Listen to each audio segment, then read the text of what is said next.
Здесь видно, вторая камера работает, да? Угу. Так, сейчас.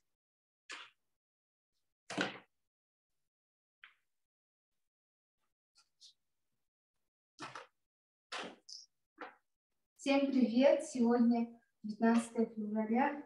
У нас мастер-класс. Сегодня будем рисовать акварелью.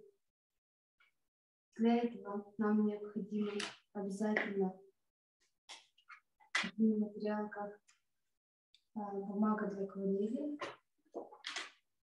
Обязательно сам акварель, такой у меня профессиональный, очень старинный. Но здесь вот эти тюбики заканчиваются, то есть брикеты, да, с красками.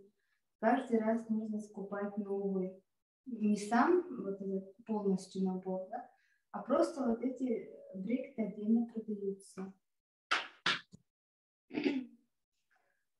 Для самых маленьких есть такие акварельные краски медовые, очень хорошие, тоже много цветов ярких. Так как у меня здесь не полный набор, возможно, я буду отсюда брать. А также обязательно бывает такой пластик, упаковка. Это используется для палитры. У меня несколько палитр будет. Обязательно нужно один карандаш и воду взять. Одна вода будет именно для грязи, одна для чистой. Что такое для грязи? Здесь мы в первой баночке будем промывать наши кисти от остальных цветов, а здесь мы будем чистый цвет брать. То есть это означает, мы будем отсюда брать воду и уже набирать тон. А также есть такие секреты, как малярный скотч и любой планшет, либо картон. Мы это используем для того, чтобы закрепить нашу бумагу. Но это не обязательно, но желательно.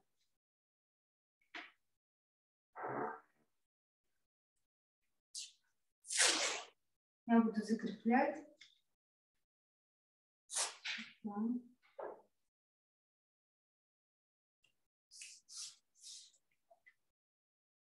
И этот скотч очень хорошо открывается.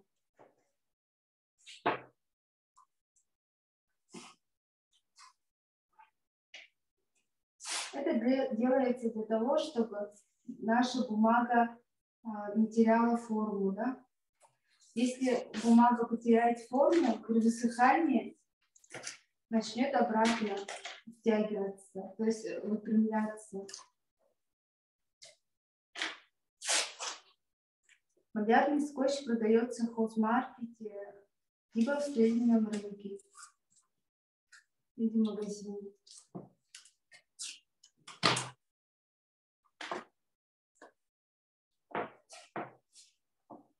Можно также, если у вас специальный планшет для живописи, можете просто натянуть специальную бумагу именно или ватман. Ватман не очень подходит.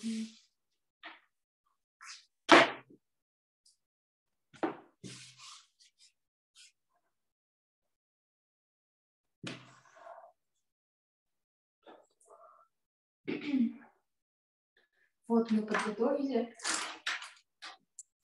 наш рабочий стол. А также, ребята, если у вас есть только одна кисть, и кончик у вас острый, можете именно одной кистью писать. А есть еще такие кисти, как плоские. Плоские, тоже белочка, это десяточка, да? Очень хорошо подходит именно для форматов небольших. А если у вас формат побольше, то берете, соответственно, побольше кисть. Это у меня очень старая кисть. Вот, это белочка. Очень хорошая кисть, но уже как, ну, не знаю, буду пользоваться старой кистью. Также у меня тут синтетика, пони и еще вот это что. Это тоже, кажется, белка. Именно белка хорошо подходит именно для акварели.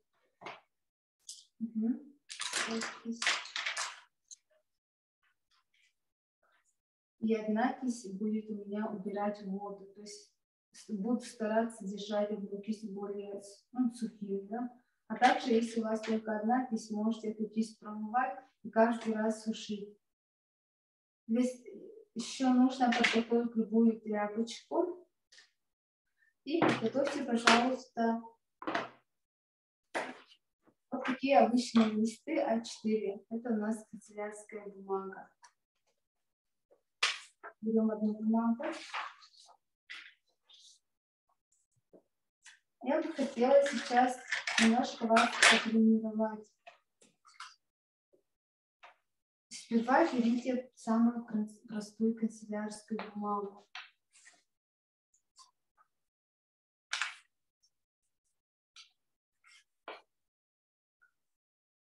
Примерно сюда нарисуем 4 квадратика.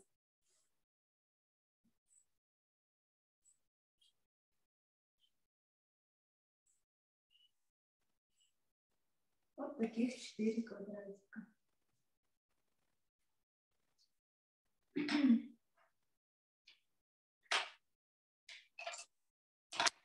Берем нашу белочку, круглую кисть.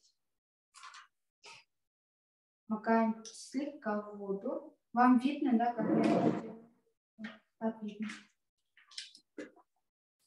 Да, видно. Хорошо. Чуть-чуть макнули.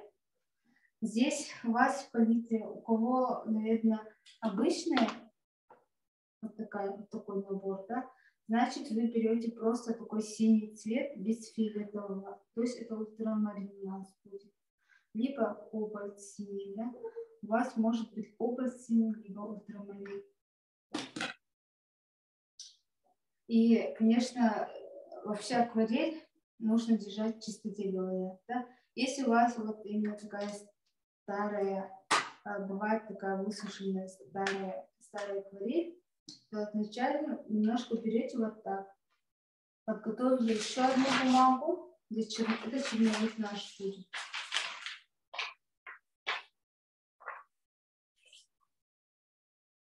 Вот. И просто пробуем, какой цвет это. Это у меня, оказывается, голубой, да? Опять же промыла кисть. Дальше смотрю, здесь у меня, кажется, кобальтовый. Немножко туда добавляю воду. Сильно вот так не делаю. Слегка только дотрагиваюсь. И смотрю. Вот. Такой у меня синий ультрамариновый. Если я возьму очень густо и меньше воды сделаю, допустим, вот у нас палитра, и в палитре мы пробуем именно густо взять, меньше воды, видите? Тем меньше воды, тем густее ваша краска. Тем больше воды, тем светлее наша краска. Видите? Давайте еще воды добавим. И смотрим. Так, убрали воду и взяли. Вот. Попробуем. Видите? У нас очень светло получается, да? А если мы возьмем еще побольше? Вот. Сильно яркая краска у нас получается. И пробуем. Видите? Поярче у нас получается, да? Нам нужно такую консистенцию сделать, чтобы хватило на вот этот маленький квадратик. Да? Тем больше у нас формат, соответственно, мы больше делаем. Опять же, чуть-чуть воды добавляем. И вот смотрите, как вот слегка вот так взяла. Найдите для себя, пожалуйста, маленькую книжечку, подставку, да, под это. Вот так поставили под подставку, да, где-то 20-25% наклона должно быть. И, ребята, не вот так рисуем. Вот смотрите. У нас черновик. Не вот так рисуем, да? А у вас кисть, вот это у нас именно как лессировочная, или, можно сказать, заливка, да? Градиент делаем. Получается, нужно кисть так держать, чтобы кисть практически лежала вот так к бумаге. Если совсем мало воды взяли, да, вот чуть-чуть наклон, у нас вода стекает вниз, да. Значит, если мало воды взяла, значит, я дальше иду и внахлёст. Внахлёст вниз иду. Если здесь очень много воды, я больше не беру краску. И опять же немножко вниз иду. Еще раз вниз. Еще раз вниз. Вот и так вот. Осталось чуть-чуть вода. Что нужно делать? Можно просто сухой кистью убрать лишнюю воду. Видите, все убирается. Не слышно. Да, слушай. Тут на одном листе будет 4 рисунка, да? Тут, Да. получается, мы пропустили важный момент. Хорошо. Это нужно Спасибо. разделить на 4 объекта. Это у нас черновик. Мы пробуем сперва. Но учимся делать глиссировочный.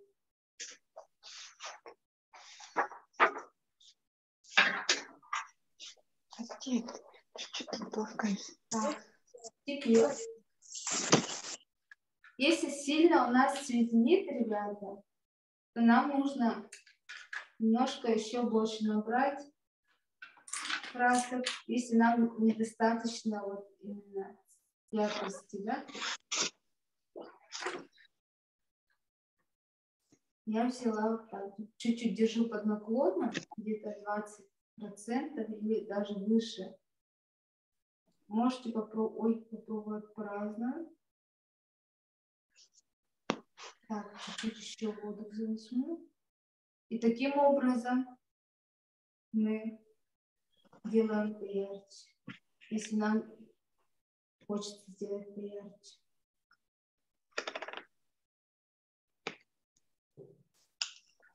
Вот опять же внизу у нас лишняя краска появилась, можно убрать.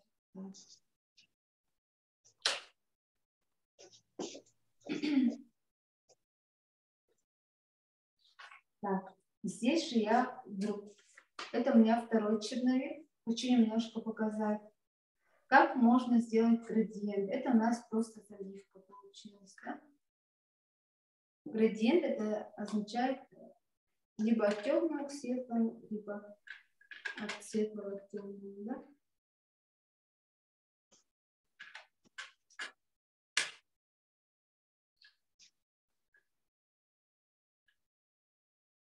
При высыхании можно увидеть настоящий цвет.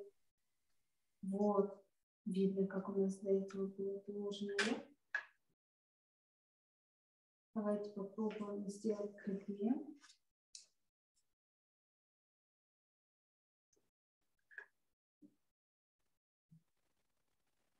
Чем дальше иду, я больше краску не беру, ребята.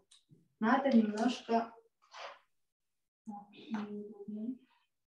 Давайте положим. Так. И сюда я немножко отжимаю краску, убираю лишнюю краску. Здесь тоже немножко отжимаю. И... нет, извиняюсь, чистую воду беру. Чистую воду беру, не так много воды, и начинаю, уже не высохло. Так, здесь немножко ошибочка вышла. Давайте заново попробуем.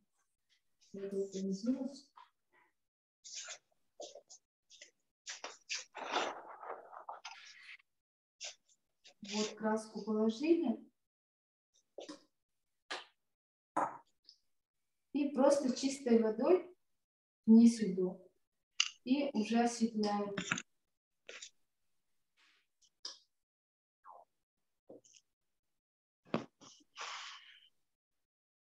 Вот такой у нас градиент получился. сверху темнее и снизу светлее. Вот.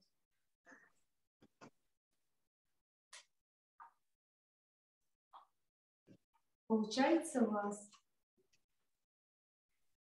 Да.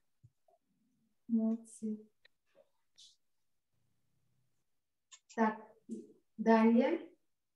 Давайте попробуем два цвета смешать.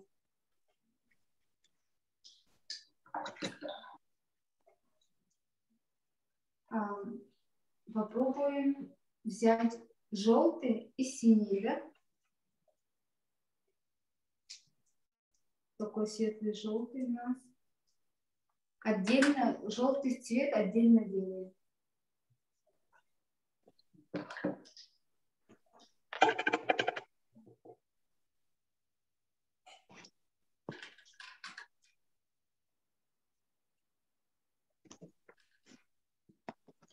Здесь я добавлю воды.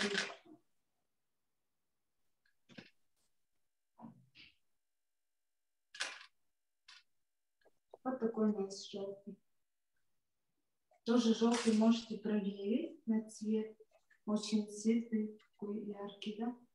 В камере почти не видно. Здесь я прокрашиваю желтым. Немножко воды добавляю.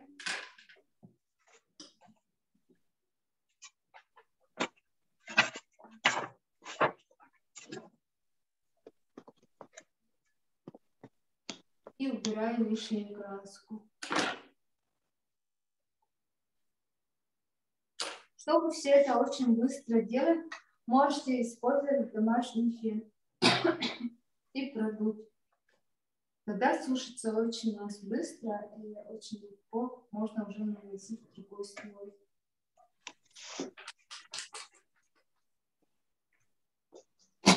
Если вы заметили, что именно на простой бумаге появляются такие катышки, потому что это у нас чистый хлопок, даже это не специальная бумага. А если будете использовать именно бумагу для акварели, то у вас, конечно, такого не будет. Ну, возможно, немножко можете катушку пойти, потому что если сильно мочить. А если бумага для рисования, оно подойдет? Для рисования, скорее всего, нет, наверное, потому что именно для акварели. Ну, для обучения можно, наверное. Попробуйте проверить, именно намочить, немножко кистью с краской, несколько раз пройтись. Если там не будет много хлопка, такого вот отдельные катышки, то можно использовать. А черновики подойдут такие обыкновенные.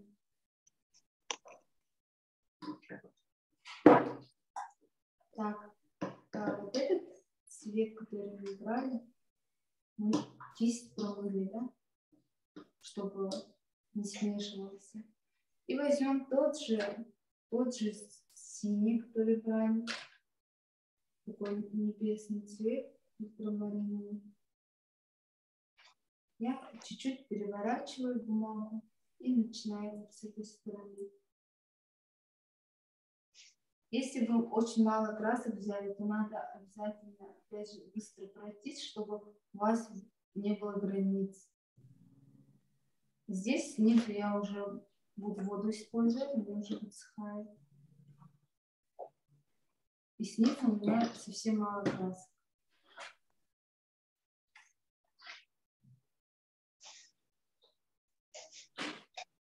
Здесь получается так, что я перевернула, потому что вот этот желтый, он скоро в зеленый может превратиться из-за того, что много синего, да? Получается, у нас картинка тоже смешивается на бумаге, краски смешиваются, и получается, ну, тоже непредсказуемо, потому что если вы будете, ну, вы можете контролировать ход работы, потому что если вы так сильно будете держать, если у вас густая краска, она потечет вниз и закроет, а вы можете перевернуть и не допустить того, что краски смешались. Если хотите сделать поярче, да, посветлее, то нужно, конечно, обязательно добавлять туда больше таких ярких и поменьше воды, но нам нужно сперва немножко посветлее сделать. То есть в акварели нужно начинать с самого освещенного места, да, светлого. Вот. Так. Давайте немножко потренируемся, нарисуем здесь пейзаж. Можно любой пейзаж нарисовать. Давайте самый простой. Можете нарисовать тут немножко сопки, землю и небо. Для того, чтобы... Пока мы будем совсем мало цветов использовать, оттенков, возьмем тот же голубой, тот же синий, который мы брали до этого. Разбавили водой. Я немножко еще воды добавила. Вот. И начинаю здесь проходить сверху. Потому что у меня воды много, поэтому я сразу прохожусь. Но мы проходимся только до этой области. Вот эту часть нижнюю, где земля, мы не трогаем. Вот так. Опять же, лишнюю краску убираем.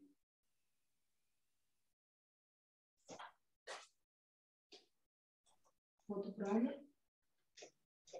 Пока у нас краска сохнет, мы можем уже приступить к другому цвету. Опять же, я промыла кисточку, где у нас вода именно для грязных цветов. Можно чуть-чуть отжать. И беру желтый цвет. Начинаю снизу желтым прокрашивать. Такой синий пейзаж.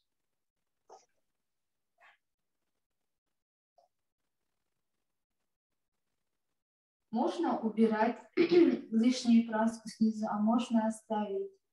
Тоже на усмотрение. Бывает, что краски так смешиваются или так капают, что можно даже позволить оставить такому цвету, потому что бывает такое, что очень красиво бывает именно смешение цветов или где-то наоборот темнее.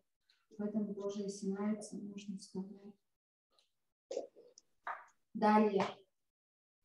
Мы сюда хотим немножко горы темнее сделать. Либо мы можем сверху еще немножко поярче сделать.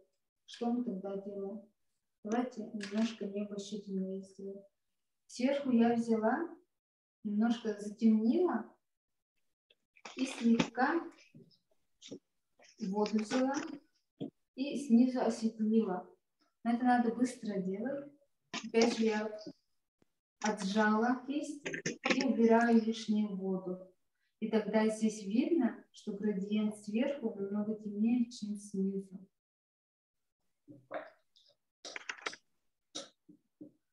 Чтобы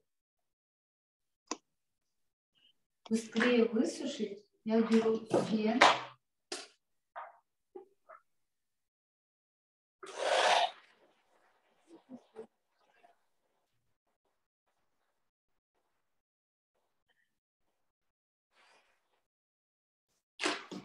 Так можно быстро высушить и уже приступать.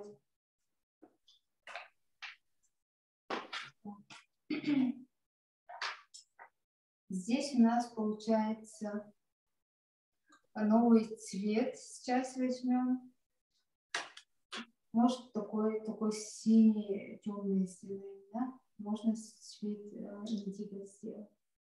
В этот же синий цвет мы можем добавить немножко черного.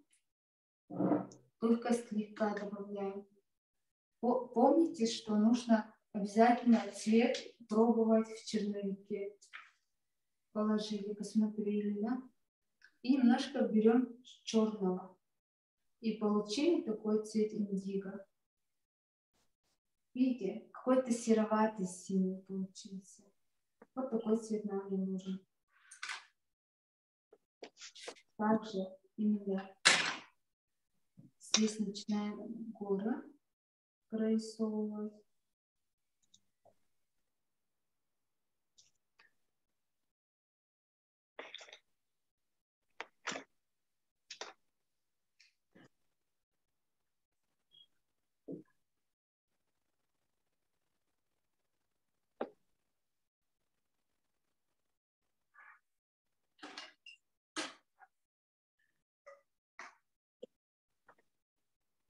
У нас получился такой пейзаж. Самый простой пейзаж. Можно еще по-другому сделать. Да? Еще один вариант. Можно какой-то тоже зимний пейзаж сделать, либо так, берем синий. Это у нас уже индиго цвет. Да? Нам нужно такой, опять же, вернуться к другому синему. Я хочу убрать краску.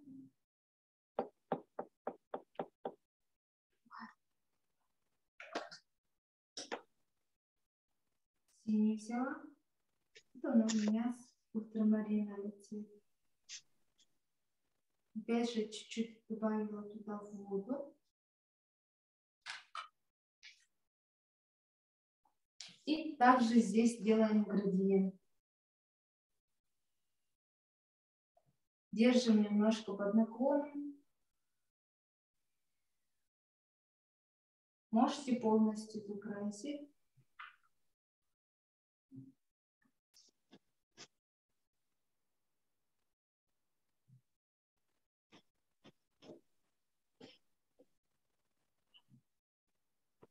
Пусть немножко сушится. Сейчас я салфетки принесу. Салфетками гораздо удобнее.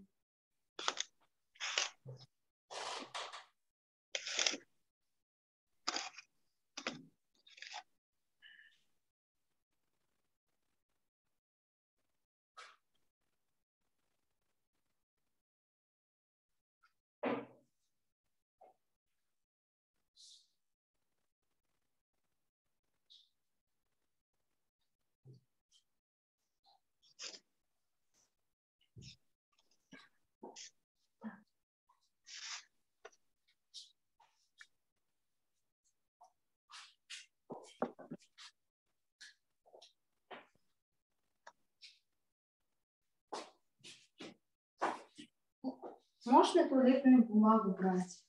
Не обязательно салфетки. Так, сейчас здесь у нас можно такой... По идее, я неправильно показала.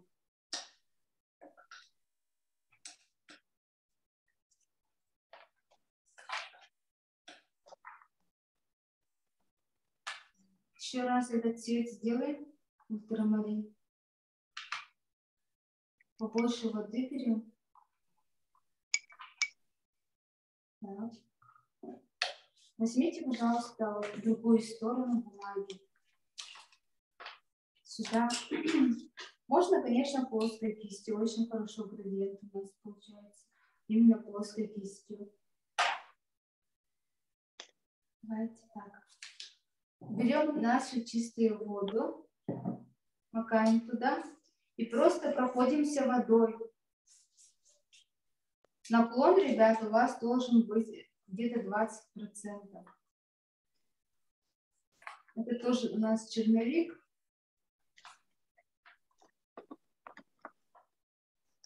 Немножко мочим нашу бумагу.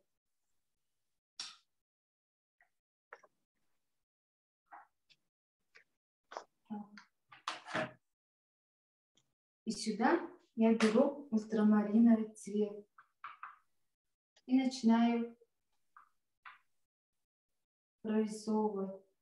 Если у вас сильно много воды, ребята, вот смотрите, у вас течет. Сильно много воды тоже не надо добавлять.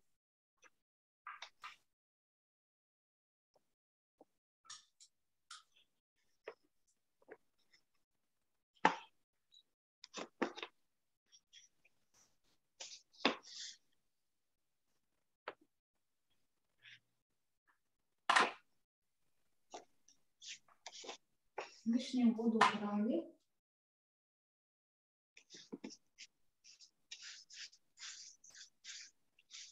Теперь сюда можно сделать цвет индиго.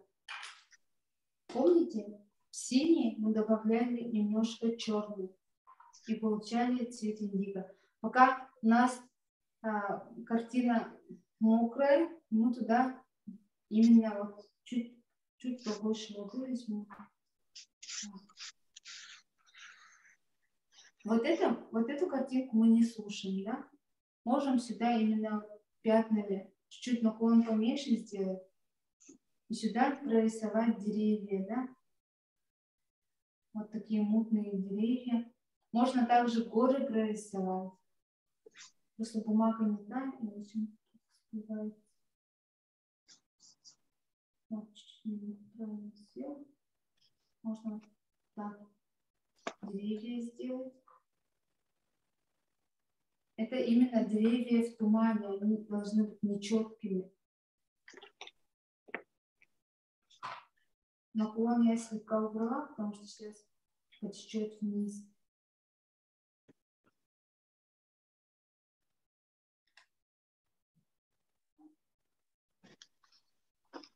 Это можно таким образом можно дальние деревья показать.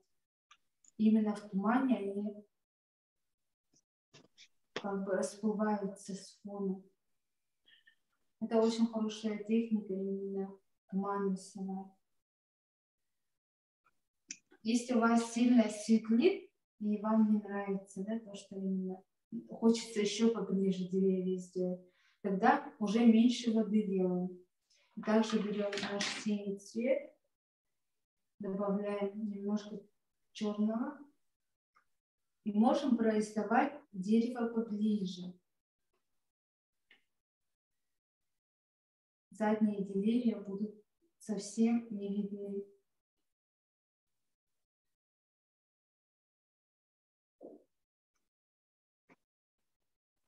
Можно вот так, или просто вот так положить, да, такими мазочками.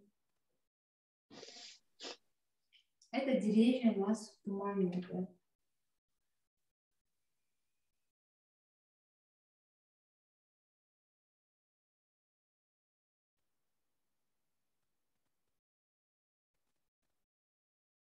Вот, если издалека посмотреть, можно увидеть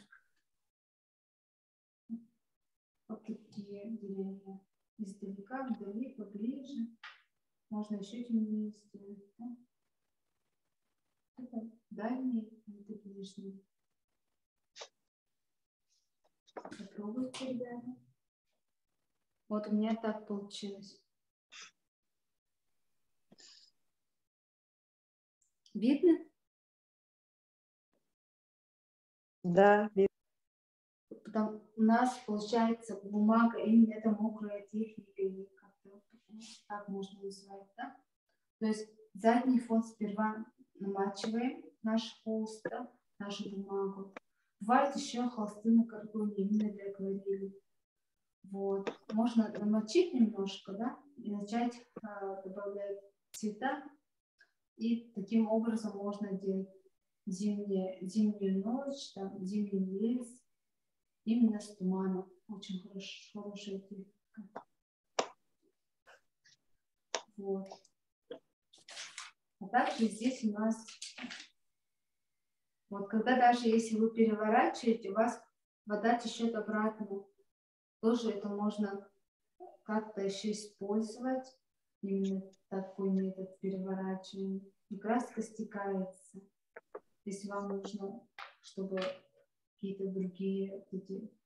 Можно просто вот здесь еще темноты добавить и вниз сделать. Тогда у вас как бы вниз пойдет. И потечет, и это тоже красиво будет. С этой стороны мы научились делать. Да. Вот здесь у нас градиент. Видно, что сверху темнее, снизу светлее. Да? Также смешивать несколько цветов можно делать однотонный цвет. Именно наклоном, да? Вот. Теперь, ребята, подготовьте еще одну бумагу, чтобы сейчас уже будем делать пейзаж. Надо кисть обязательно хорошенько промыть, натереть в тряпочку. И можно взять, уже начинать рисовать. Берем наш лист бумаги.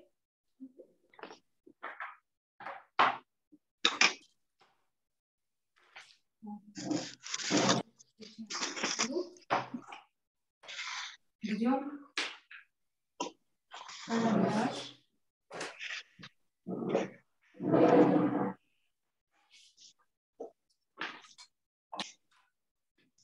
Здесь я немножко уже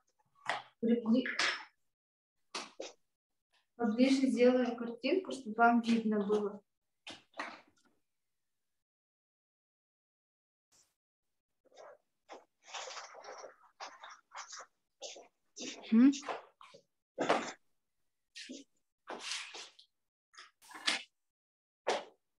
Пожалуйста, посмотрите в зуме фотографии, которые отправили. Там у нас разные картинки. Сейчас можете выбрать любые картинки. Я выбрала вот эту, немножко более сложную. А вы можете любую взять. Здесь у нас цветочное поле, ближние деревья и немножко деревья позади. Да, спасибо. Это у нас лаз, да, поле, там цветочки. Так, сейчас беру.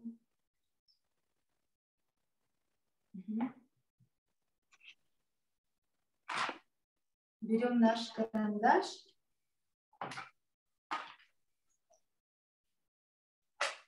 И начинаем тоже примерно на глаз рисовать. Здесь можно тоже померить. Вот это будет почти половина. То есть это середина. Наши сопки, это наша середина. Когда я примерно себе отмечаю, нахожу середину. Здесь у меня будут сопки дальние. Примерно для себя отмечаю. Вы можете именно не обязательно сопки рисовать, не обязательно эту картину. Можете другую картину найти. И можете даже горы нарисовать. Не обязательно сопки, а можете вообще убрать. Вот. Здесь у нас еще будут деревья. Да? Деревья я не буду рисовать. Только акварели будут. Вот эта часть земля у нас больше, да? Трава. Значит, я беру примерно вот эту область и отмечаю. А где эти картины, где смотреть, а? Картины в WhatsApp, в Zoom отправили. Можете посмотреть, пожалуйста. Тут чат есть в Zoom. Туда Там перейдите, просто слова есть, что образцы картины, а картин не видно. Не туда. Так, сейчас посмотрю. Ирина, пожалуйста, отправьте в чат картинки. Так можно сделать?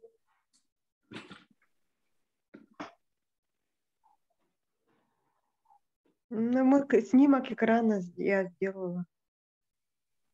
Можете, снимок экрана сделайте, пожалуйста, и покажите, пожалуйста, на экран пейзаж. И также у нас есть группа в WhatsApp именно для художников. Можете туда присоединиться, написать АИДе. Будет в чате в Zoom. А также этот урок будет на YouTube сегодня. В YouTube.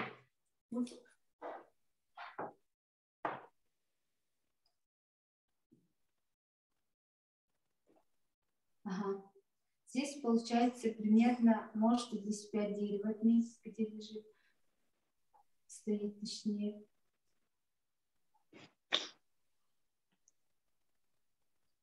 Угу. Для начинающих художников облака будут очень сложно рисовать, поэтому можем сделать без облаков.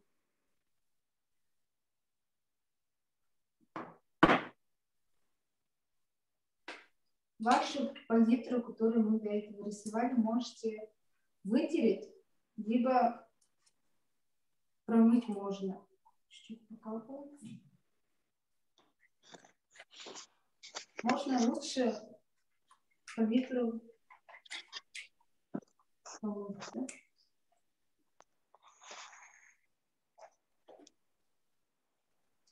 Так, сюда, где у нас вода,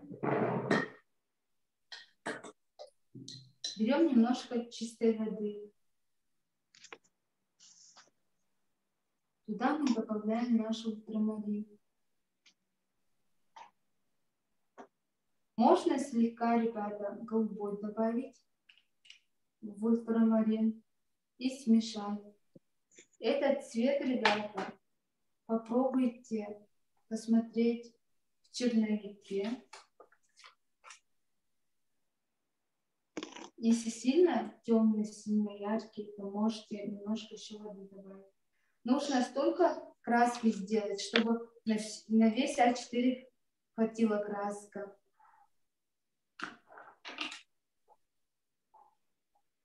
Вот. И сюда я делаю побольше, немножко поярче. Хочу сюда добавить побольше воды, потому что у меня формат А4.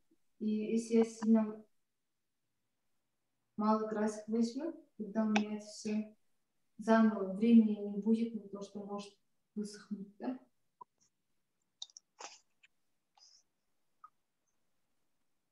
Вот взяли краску, тоже попробовали. Вот. Немножко голубит, немножко такой синенький есть, да, ультрамарин, цвет неба. Так, хочу еще добавить.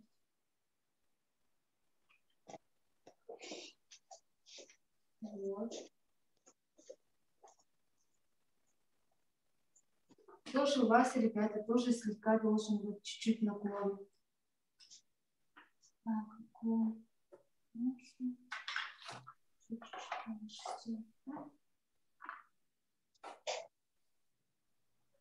И начинаем.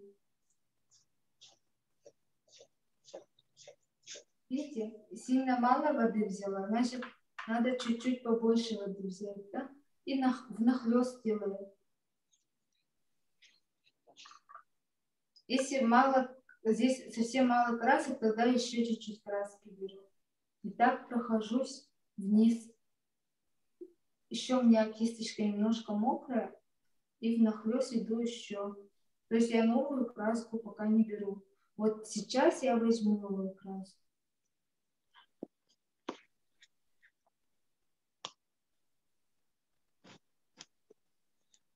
Кисть держим так, чтобы кисть почти лежала.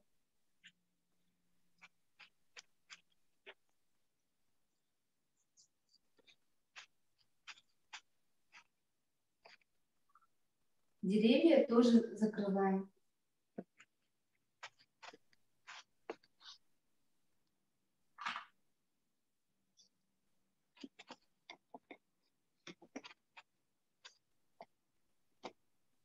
Траву слегка закрываем, не полностью.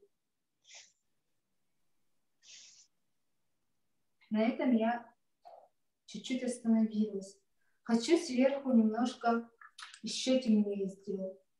Тогда опять же я беру голубую и немножко такой ультрамариновый цвет.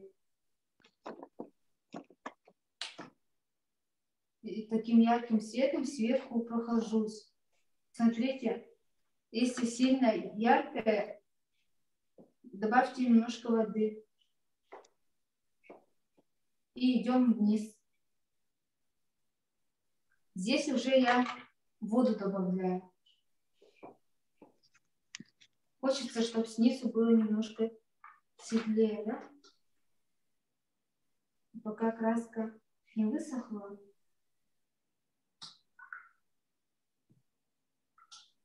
Я просто прохожусь водой.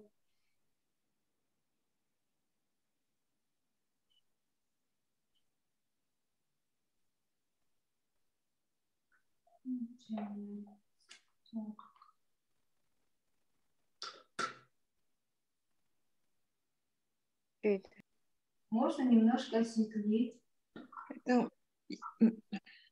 Я вот не пойму, что мы, какой рисунок мы рисуем. Так, покажите, пожалуйста, этот рисунок еще раз. Вот этот будем рисовать, да? А Да, я где... это рисую. Вы можете тоже эту картинку нарисовать или можете любую другую. Скрин, пожалуйста, сделайте. А вот где с горкой был рисунок? С горкой рисунок. Покажите, пожалуйста, другой с горкой рисунок. Там деревья были на сопочке, на холме чуть-чуть. Еще другой был.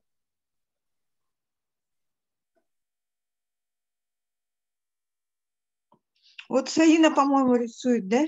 Так этот тоже. С холмом. Вот этот рисунок, Нет, с холмом. Холм стоял там. да? Угу. Это который мы рисовали или это фотография была?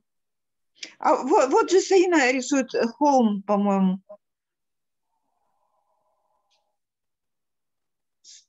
Холм? Мне не видно, к Это сожалению. первый был рисунок, первый. А, то, что мы это черновик делали. Вот этот? Нет, там вот холм и на холме деревья, холм.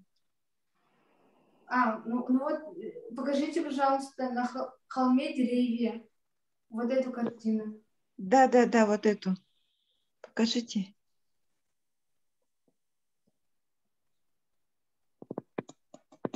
Вот это. Пожалуйста, сделайте принтскрин. Сейчас сделаю скрин. Ага, все. Сделала. Спасибо, сделала. Угу.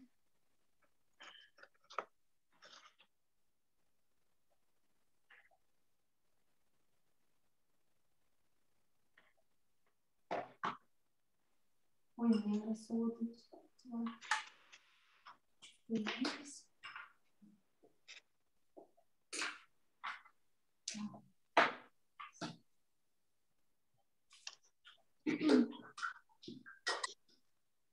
Можете сделать градиент, либо просто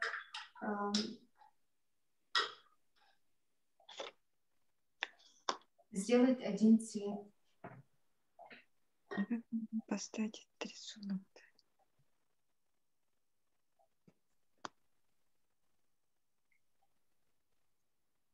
Так, здесь у нас немножко берем цвет индиго. Дальние сопки нужно немножко темнее сделать.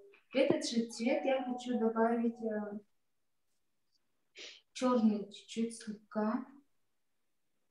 И получила такой грязный цвет. Вроде синий, немножко серовит, да? Вот такой. И хочу пройтись немножко здесь. Кажется, там деревья видны. Можно немножко, чуть-чуть вверх приподнимать кисть и прорисовывать деревья дальние на сопках.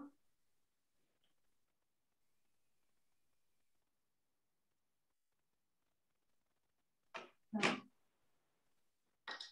Я хочу слегка.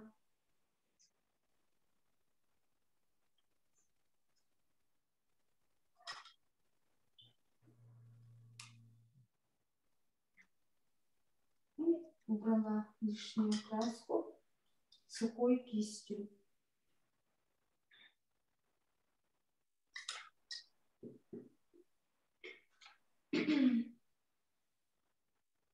Так, где-то можете здесь немножко зелененького добавить, да? Я взяла яркий зеленый цвет. Вы можете взять желтый и синий добавить зеленый.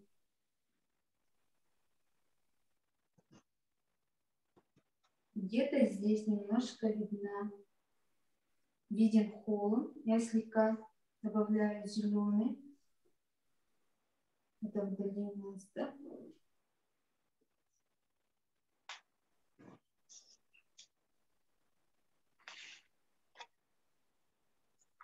Вот.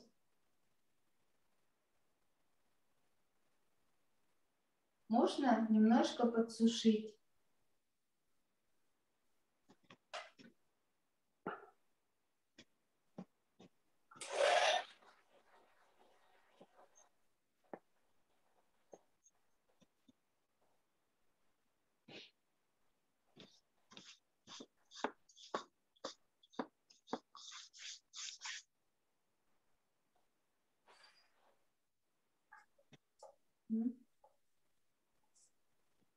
Я сейчас беру немножко больше зеленого яркого, добавляю воду. Вот такой яркий зеленый цвет. Такой цвет можно сделать, добавить кобальтовый или любой синий и желтый. Светло-зеленый у нас получился такой цвет.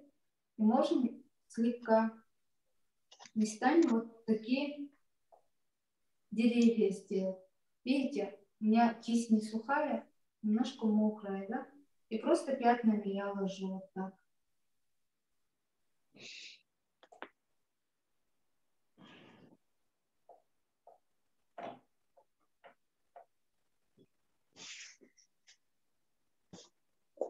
Краска заканчивается, и я опять заново делаю. Ну, желательно краску делать сразу, рассчитать, чтобы именно на картину хватило, да? Здесь теперь смотрим вот эта часть, именно деревья, да, немножко, не так близко находятся, но немножко вдали, да, они более чернят.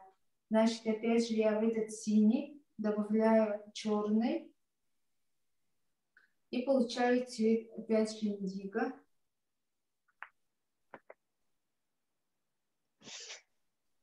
Тоже смотрим этот цвет, такой синюшный, теневые будут у нас. И можем тут слегка снизу добавить теневые.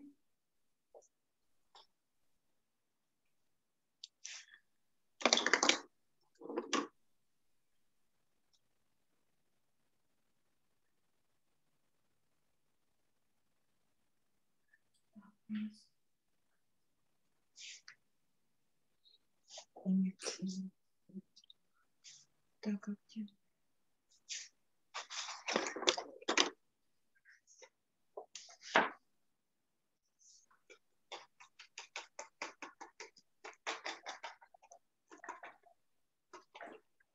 Темнее. Не такой, не такой. Вниз я подровняю чуть-чуть. И здесь чуть-чуть темнее, да?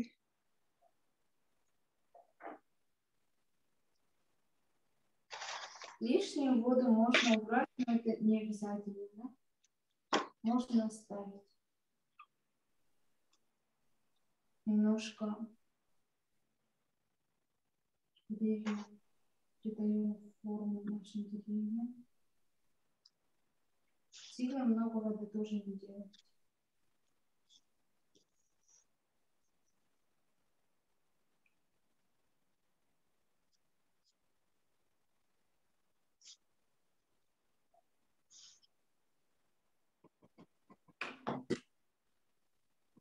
И сухой кистью я уберу лишнюю воду.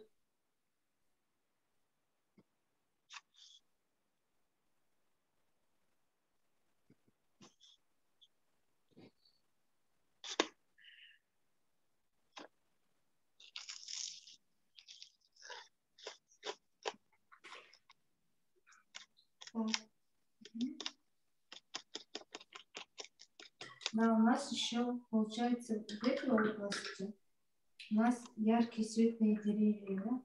Если у нас лишняя грязная краска упала, можно сейчас же убрать, где у нас светлые деревья будут. Это место чуть-чуть убираем, потому что темные краски они будут нам мешать. Потому что когда первый раз новичку очень сложно понять, нужно с самого светлого начинать, да? А мы добавили грязь. Когда мы убираем, мы добавляем слегка воды, можно прямо салфеткой убрать лишнюю воду. Здесь у нас будут деревья.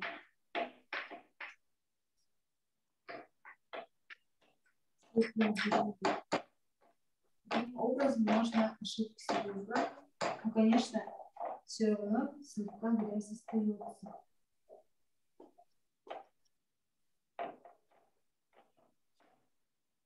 Вот так я убрала.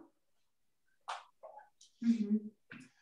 Снизу можно сделать разные оттенки цветов. Можно красные сделать. Да? Но смотрите, именно осветленное место лучше начинать с самого светлого. Да? Либо немножко оставляйте белую бумагу. Для начинающих это очень сложно, поэтому можете белые цветы сделать красными или желтыми. Если вы делаете именно желтые цветы, то нужно пройтись полностью желтым цветом. А если у вас именно белый цвет, белые цветы, то нужно оставлять бумагу, да?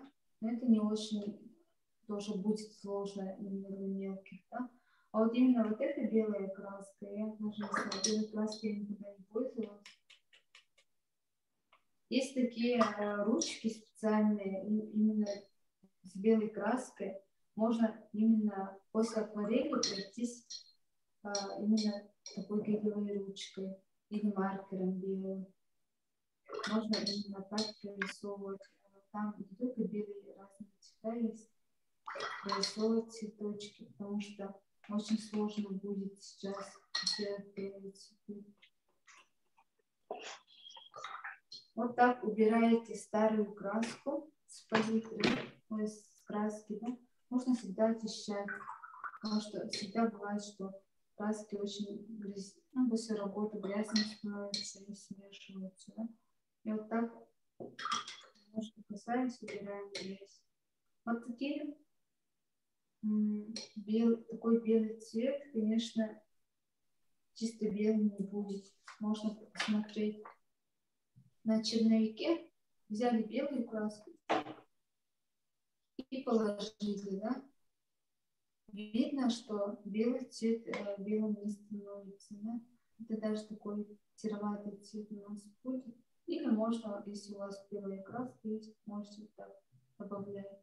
Все равно при высыхании будет прозрачный и будет все равно цвет земли виден. Еще есть вариант, что при высыхании можно именно акриловыми красками прорисовать цветочки. Именно акриловые перья тоже подходят. Так, здесь у нас сзади немножко опять же синий вид. Тогда опять же мы синий берем, ультрамарин. Можно туда добавить немножко фиолетового или красного и получить немножко фиолетовый цвет. У меня чуть-чуть смешался белый и получился такой сиреневый. Видите? Но хочется такой яркий сделать. Нужно слегка добавить. Вот. Примерно так. И тут же я хотела бы добавить, опять же, надо брать лишнюю воду. Сюда добавить цвет земли.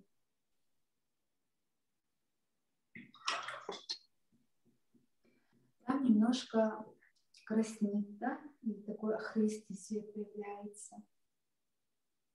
Для того, чтобы, если у вас такой детский набор есть, можете взять какой-то такой охристый, да, немножко сиена натуральная, либо такой. Вот именно такие цвета можно использовать. Цвет земли и добавить слегка сюда. А у кого нет таких оттенков, мы сами сделаем, да? Мы в этот цвет можем добавить. Можете взять коричневый. Или можете либо красный взять, желтый, да? Так, или желтый, так.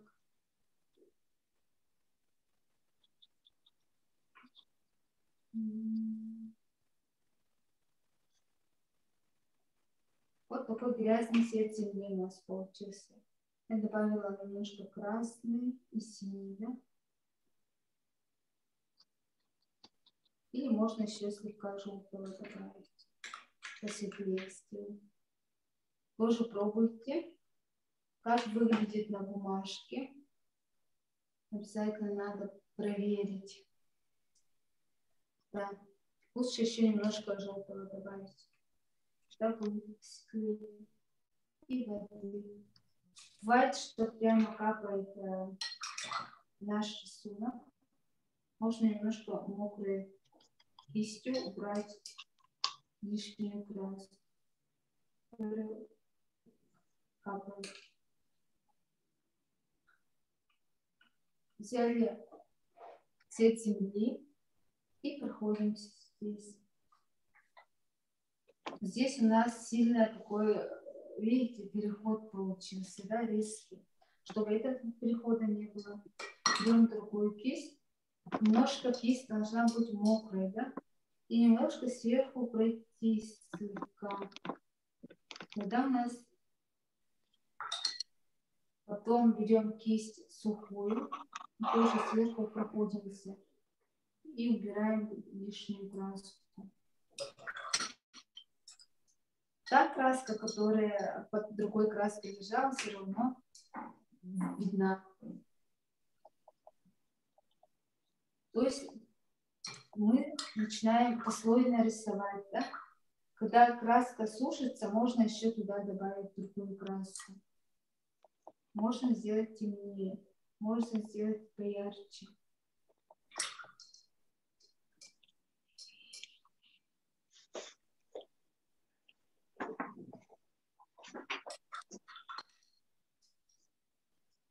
Поэтому именно акварельная живопись считается самой сложной.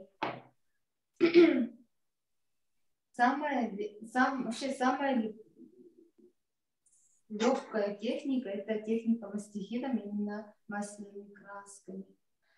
И также картины маслом очень легко пишутся, чем тот же акварель. Вот этот акварель, то есть не и гуашь, и акварель немножко будет посложнее. Здесь уже местами я добавляю, где-то я оставлю все-таки светлые цвета. А вы, ребята, если случайно туда грязь сделаете, то уже исправить очень сложно будет.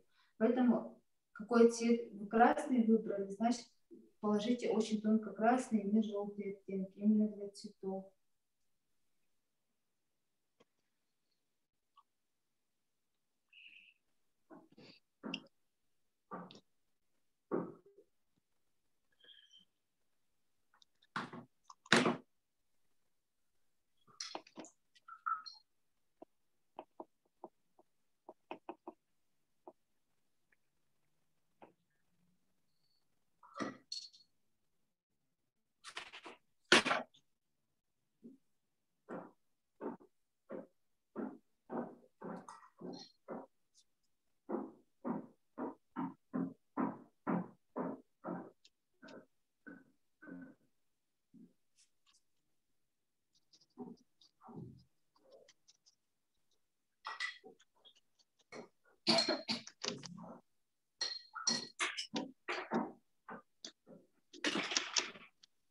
Я сюда добавлю красные цветы. Белые цветы, ребята, можно акрилом нарисовать.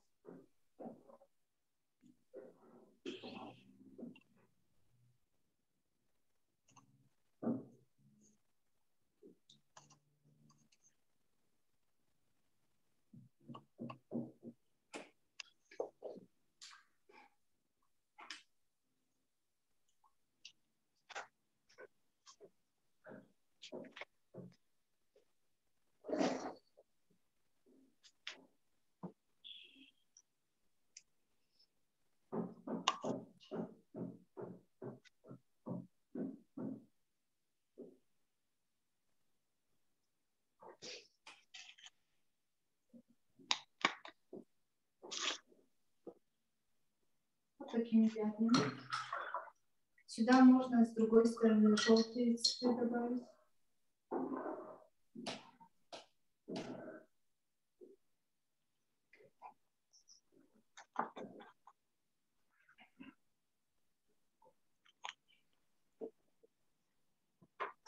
Здесь я так немножко желтым прямо прорисовала.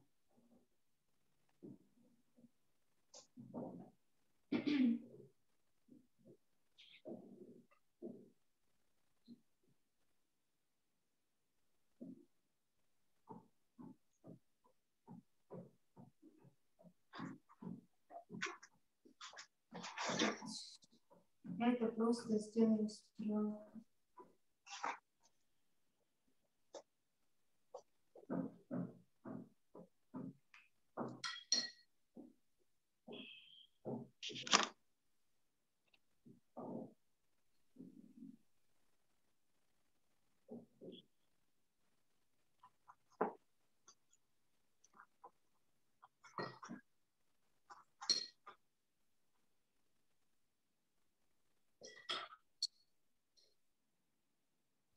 Нажимаю и убираю лишнюю краску.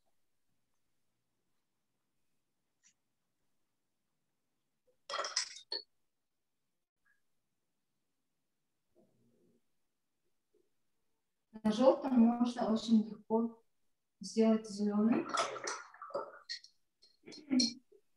Если заметили, задняя трава вдали всегда синеет, потому что идет рефлекс от неба. Здесь мы показали рефлекс, и от теней тоже идет. И летом тени на деревьях чернят. Ну, не черные, конечно, но темнят. А вот этот именно зеленые ближние, все, что поярче, позеленее, это все находится очень близко. То есть получается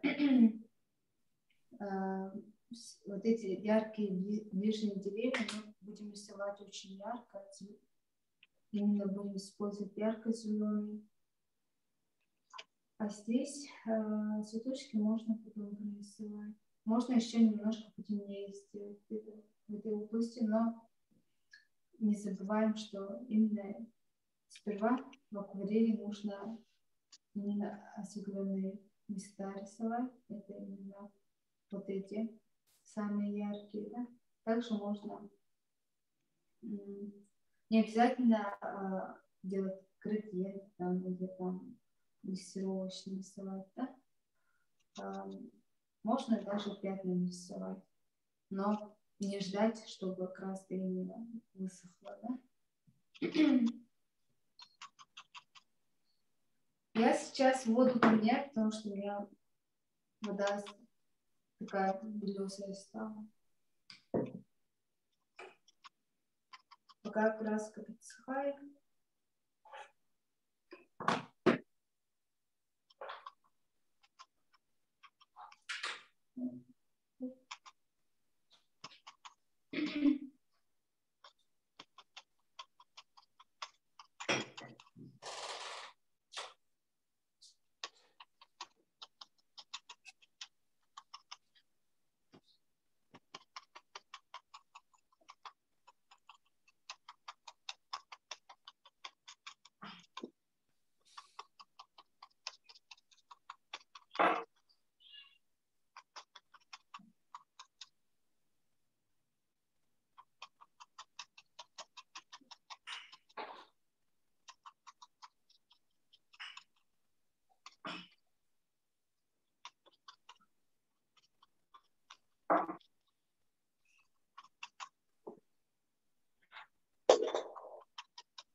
Буруй қарс кытын сикірдерен де мәнне компьютерге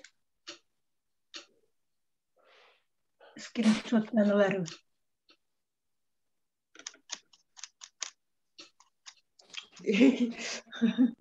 Я вообще ничего не могу. Буруй қарс кытын сикірдерен кытта бауста.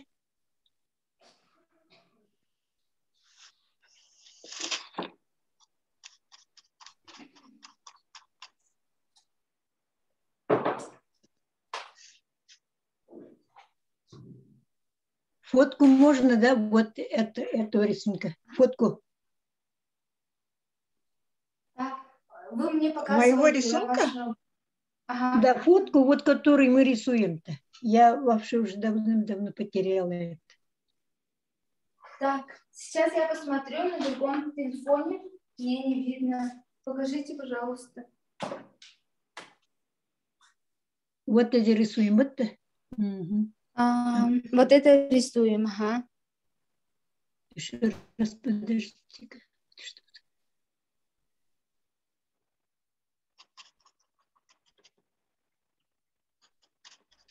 Угу, спасибо.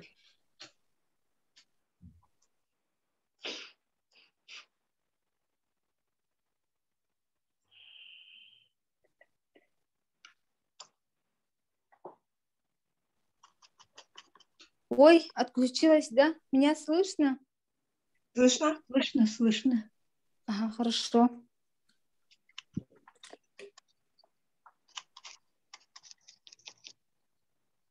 Так. Идет так видно, где? Вы можете, ребята, другие цветов сделать, не обязательно белыми, потому что для начинающих это будет сложно. Именно белый, отдельно белую краску купить, и можно цветочки белыми сделать. Это бывают белые гелевые ручки, либо акриловая краска.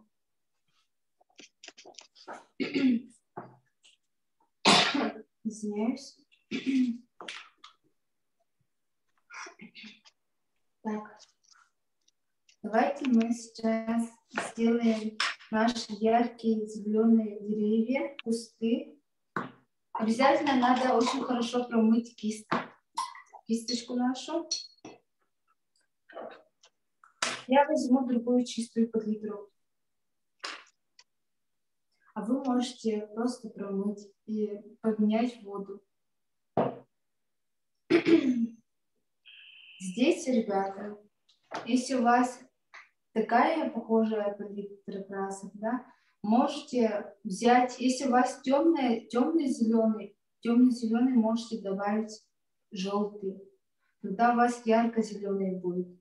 А если у вас такой синеватый зеленый есть, кобальтовый, это еще ярче будет, с желтым.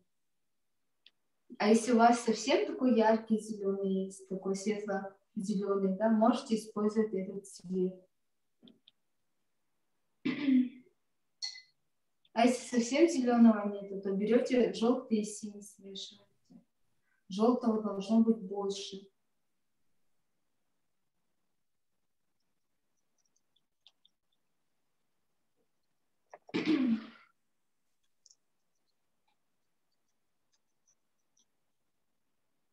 Я даже чуть-чуть слегка желтого добавлю.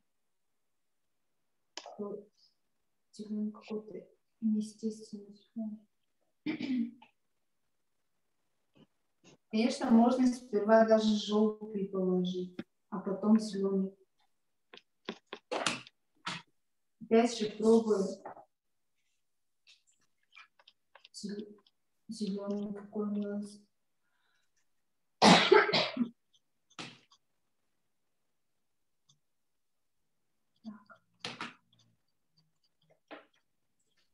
Конечно, очень было бы здорово, если у вас лимонный желтый был, тогда очень яркий зеленый получается.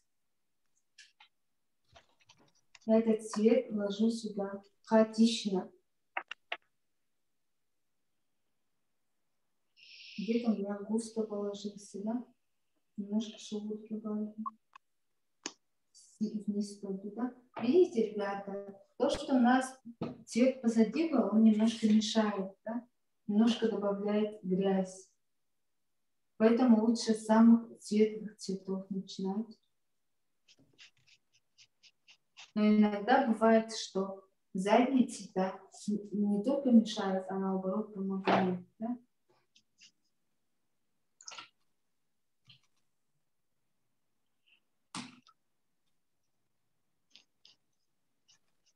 И здесь делаем такие маленькие кустики наши.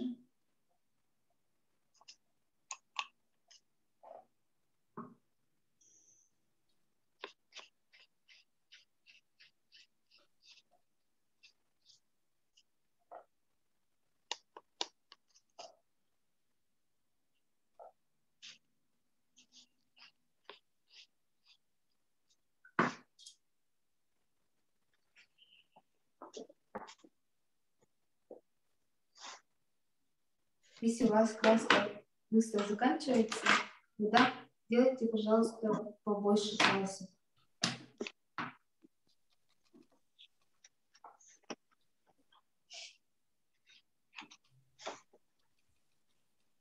Здесь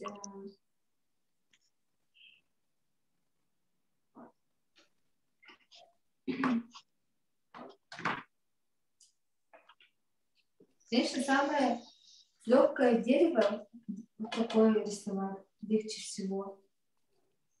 Вот так. Это самое легкое дерево, да? Можете сделать такое дерево. Это береза у нас. А рисовать именно вот так будет вам намного сложнее. Но можете именно, как на фото, тоже вот так, елочный, да? Но это не у нас не елка. Можно вот так нарисовать. Береза легче всего будет.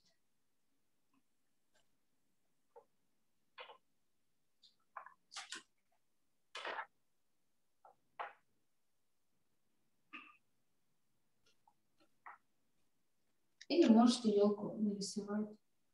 Ну, тоже тогда, если елку нарисуем, тогда примерно вот так рисуем. Вот так. Тоже в разные стороны смотрим. То вниз, то вверх. У нас елочка, да? И сверху вот так. Только это у нас совсем светлые получается. А потом уже добавлять туда темные. Тогда будет здорово.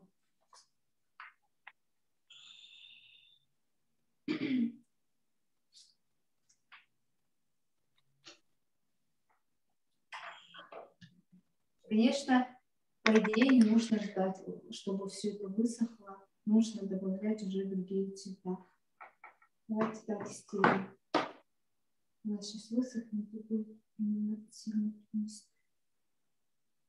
Чтобы тени сделать, берем обычный травяной, темный.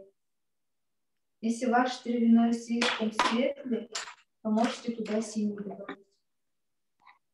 И сделать намного темнее.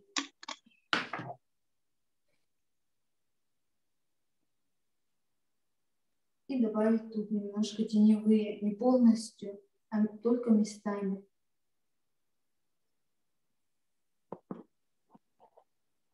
То есть, получается, каждый раз вы чуть-чуть, по чуть-чуть добавляете.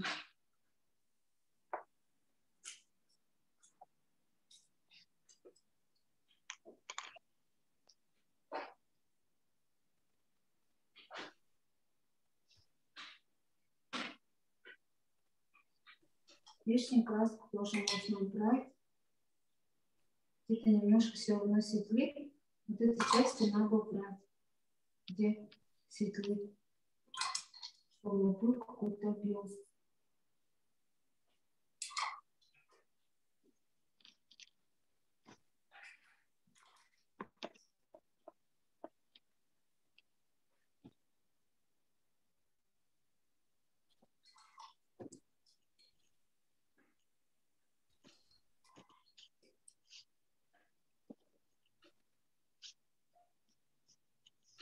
То же самое.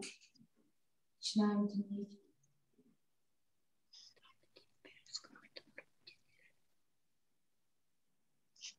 Тем больше оттенков добавите, тем картина интереснее будет. Пятна вот так можно положить, теневые части. То же самое вот в этой области.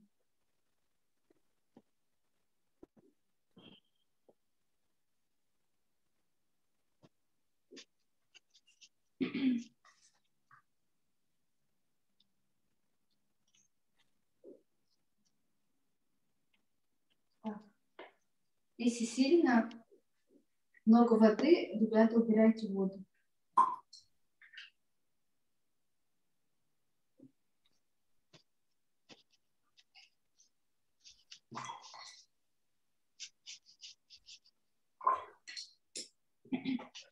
Можно кисть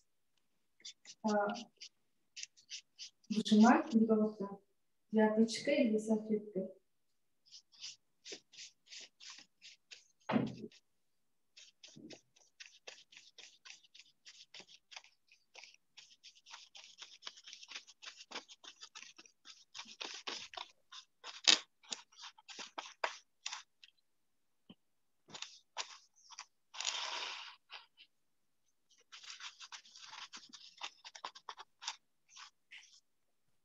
Так, убрали водичку.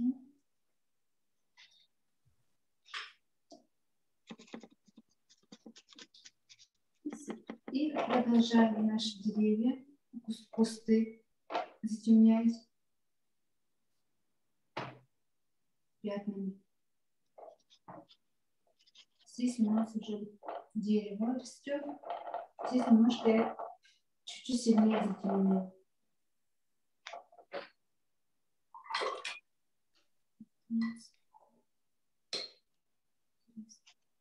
Это же береза у нас. Да, я увидела. У нас береза оказывается. Можно? Ну, давайте.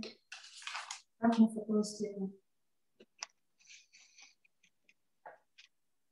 Так.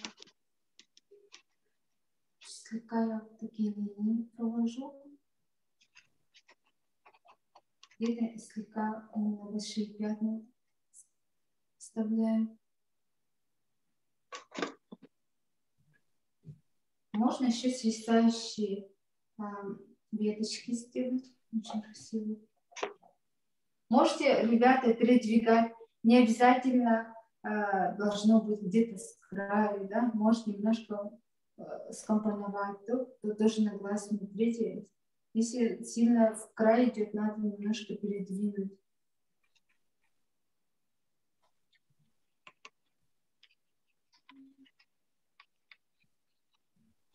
Это можно чуть-чуть расширить.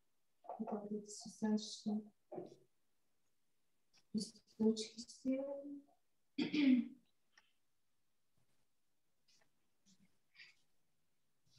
Мы, художники, всегда что-то передвигаем.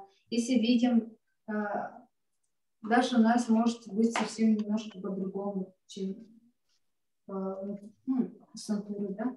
Можем что-то передвинуть, это допускается. То есть, наоборот, это нужно делать. Или можете что-то свое добавить. Можно лошадь добавить, да, вдали где-то виднеется. Можно людей нарисовать. Или можно Ну, что-то живое добавить, чтобы было интереснее. Птичек можно добавить.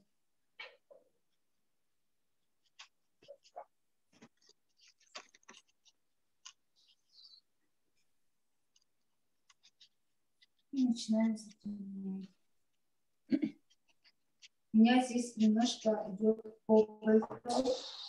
То есть я добавила синюю зелень. Я смешиваю несколько цветов. Вам видно? Делаю уже тени, да? То есть тональность это вообще у нас что такое, ребята? Тональность это означает тон тени, да, полутона, цвет. Это все к тональности относится. То есть получается рефлекс идет отражение взаимодействия цветов разных, да? То есть от неба у нас идет свет прямо на поле, да? То есть если мы там даже фотографируемся на улице, то у нас лицо более немножко сверху холоднее, а снизу теплее, да? Потому что даже если я одела зеленую кофту, у меня немножко здесь идет рефлекс снизу, да, на подбородке, немножко зеленее. Если, ну, получается так, что ближайшие и вот это все равно взаимодействуют, да? А также летом тени нас почти чернят. Конечно, черный это не черный, это может быть индиго цвет. Но, конечно, чистые цвета мы не используем.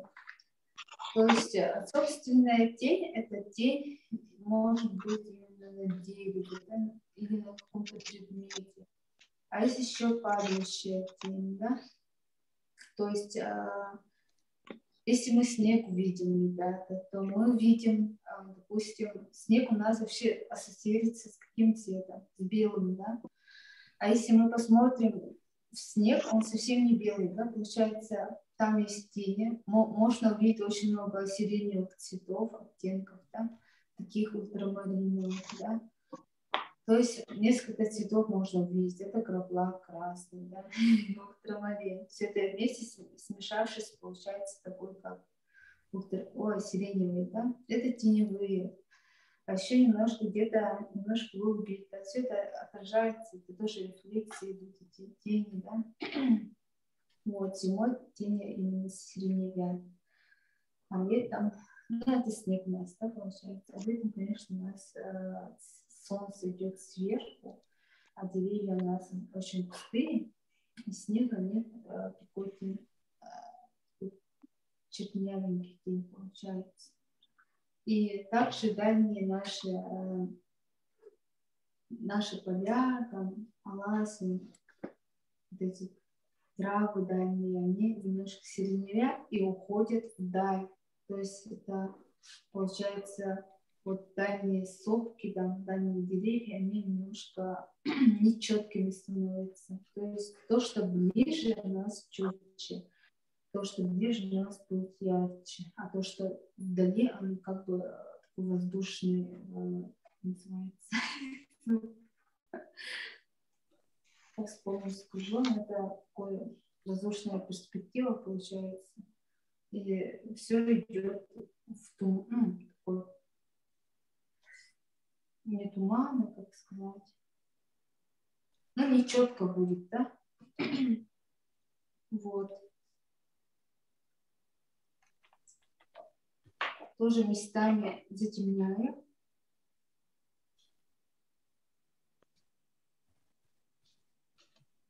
Вот сверху не сильно темно.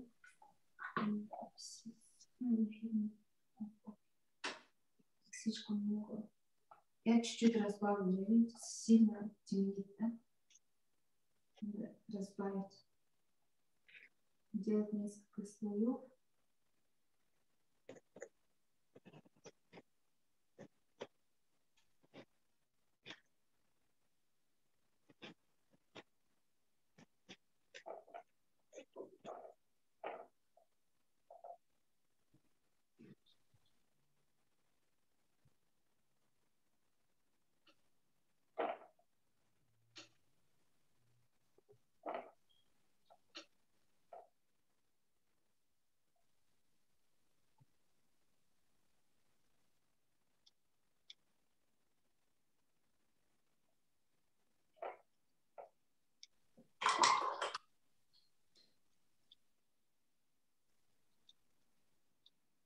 Сейчас синий я добавила черный. Дальше продолжаю делать тени.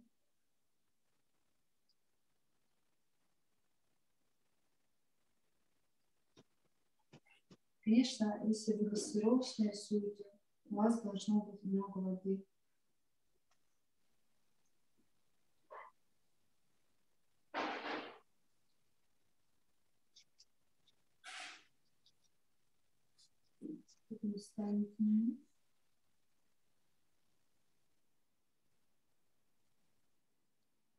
Можете феном подсушить.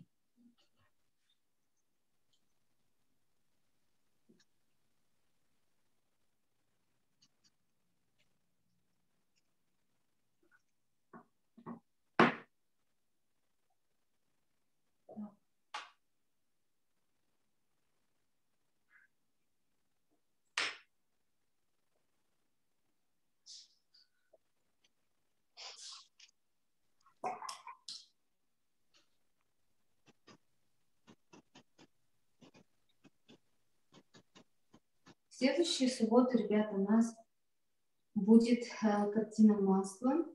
Тоже будем закреплять наш аллаж, пейзаж. Ребята, можете написать Аиде, потому что в чате в Zoom отправьте, пожалуйста, номер Аиды, нашего руководителя по проекту. Там можете добавиться в группу художников. Следующая картинка будет там отправлена заранее.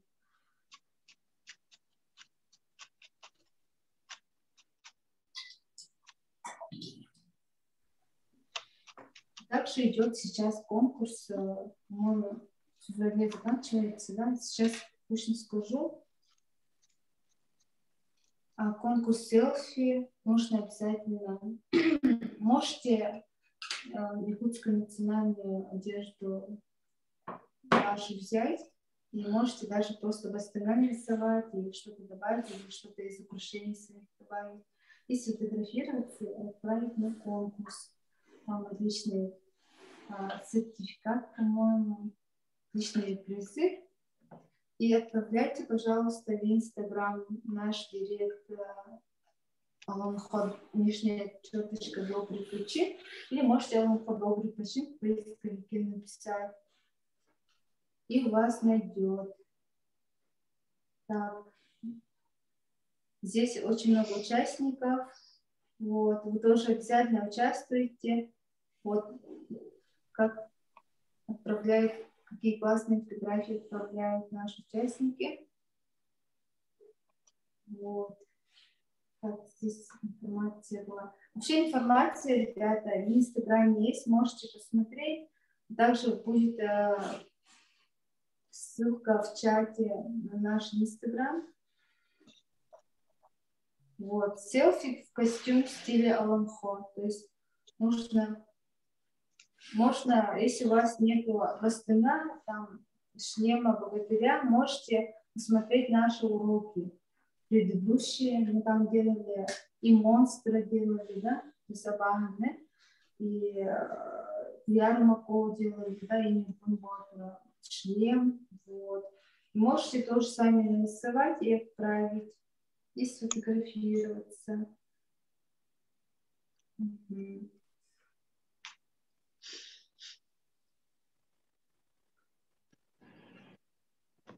А сегодня последний день, да? Можете, пожалуйста, уточнить?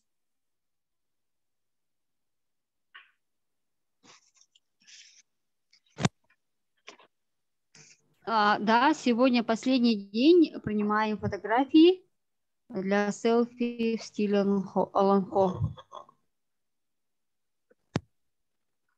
Ребята, вы можете еще успеть. Сегодня последний день, оказывается. Можете сделать фотографию, не обязательно рисовать. Извините, можете повторить, как делать березу? Вот листья вы показывали, я пропустила. Ага. Сейчас покажу.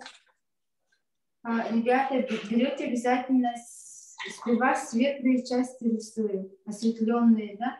Туда добавляем зеленый яркий. Если у вас нет зеленого яркого цвета, да, Сюда берете желтый и синий.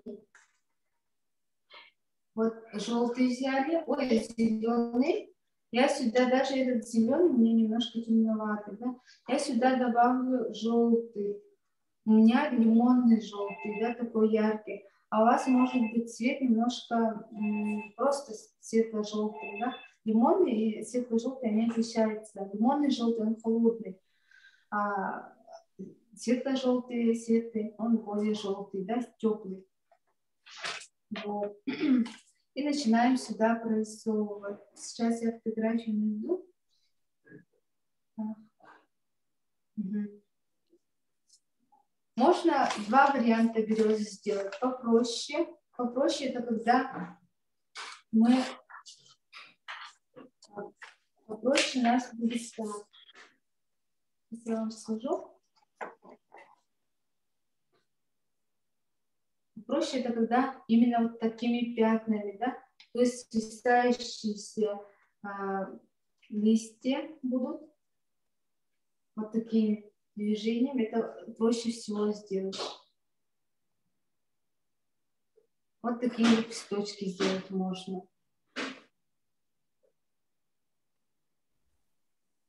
Можно вот это еще добавить, да? Такие хаотичные, да? Это мы самые светлые положили. А можно посложнее сделать. Тоже дальше краска кончилась. Можно посложнее. Вот такие линии. Так. Сейчас еще воды добавлю. Сильно густо, ребята, не берите. То есть начинаем сперва более разбавленно, и потом, когда подсыхает, уже добавлять остальные цвета. Либо немножко на подсохшем, но немножко на мокром уже добавлять еще более яркие цвета. Когда уже будет растекаться в стороны разные, тоже бывают такие картины очень интересные. Здесь тоже какие-то вот такие линии можно сделать. И немножко где-то свисает, да? Более.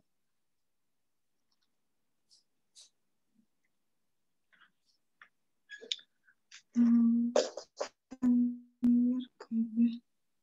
здесь нужно тоже много добавлять еще сильнее. Но надо еще немножко совсем тоненькие кисточки, да? Тоненькими кистями можно вообще прорисовывать. Либо тоненькими кончиками можно вот такие лепесточки делать. Хаотичные. Если сверху вверх смотрит,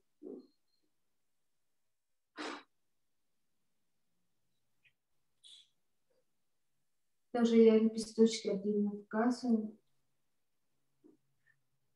Но здесь уже не будет прорисовываться, потому что здесь сильно мокро, да? Тогда можете взять немножко погуще краску. И можно вот так делать. Мы все это делаем отлично. У меня не березка, а елочка получилась. Елку тоже можно рисовать, это очень интересно, молодец. Елку рисуем.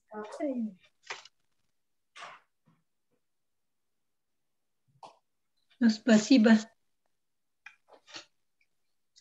Мы еще не закончили, пожалуйста. Нет. Так, елку можно вот так сделать. Но это еще только просто это подготовка, это еще не береза, да, если буду показывать. Елку, конечно, можно вот так сделать.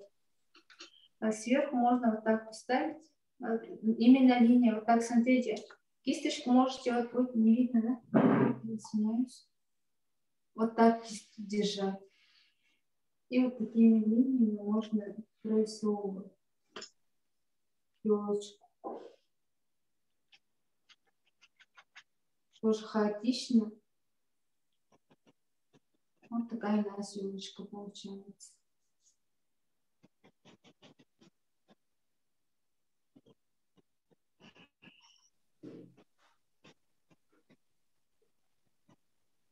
Вот.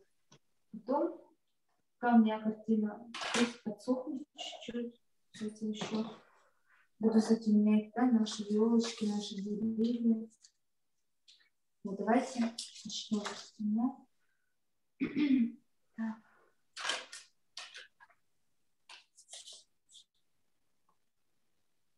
Дальше воду будем. Травяная зеленая, это у нас такая более естественная зеленая, не такой яркий. Мне кажется, чуть-чуть. Немножко синий добавим.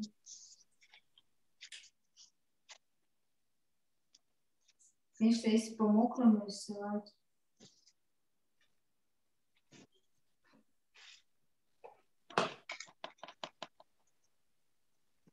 Угу. Тоже пятнами должен здесь.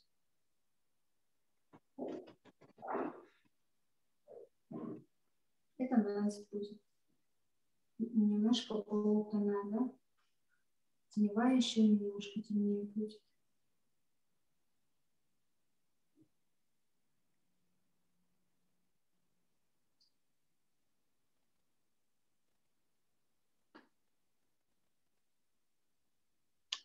Таким образом начинаем затемнять.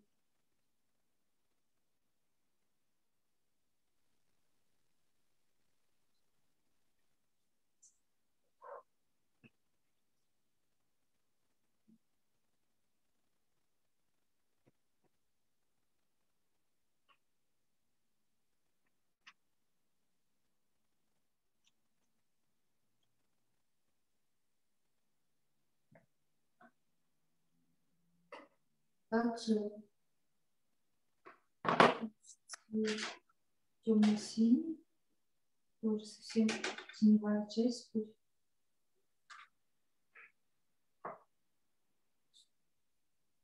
Но это еще по-простому показываю, да?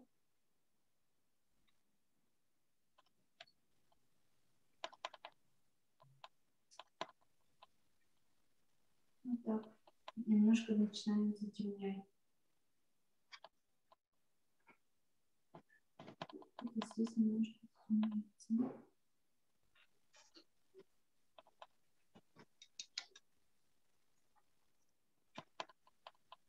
И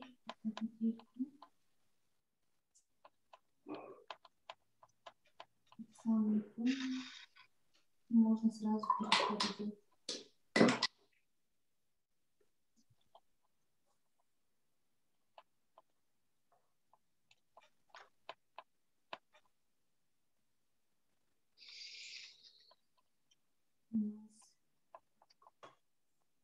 Тона. Это у нас свет, это полтона будет.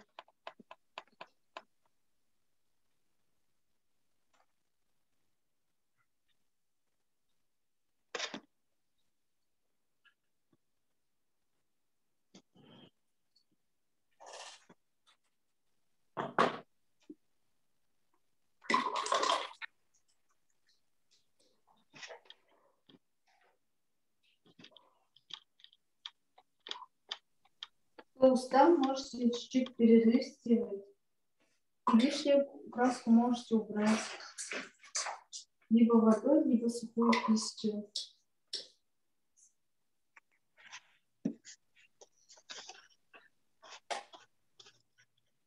Сейчас я подойду.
Ага, ребята, еще отправили ссылку на YouTube-канал проекта «Добрый Печин», то есть ЛМФ «Добрый Печин». Обязательно подписывайтесь, ребята, смотрите другие семинары, мастер-классы. Очень интересно, про ЛМФ послушайте. И ставьте лайки, и комментируйте, пожалуйста. Мы будем очень рады. Так, продолжаем, да? Немножко еще не подсохло.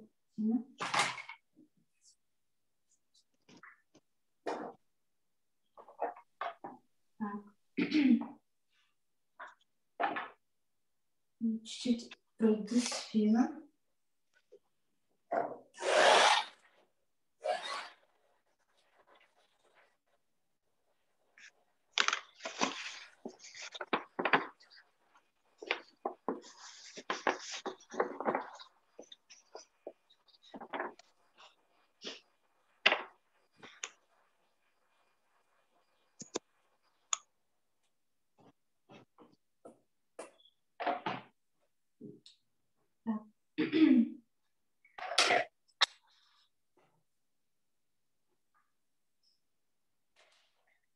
Сюда можно.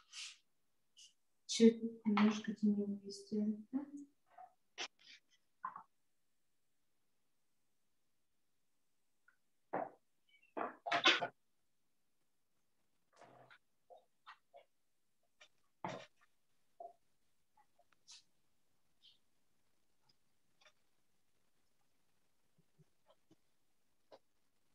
Так.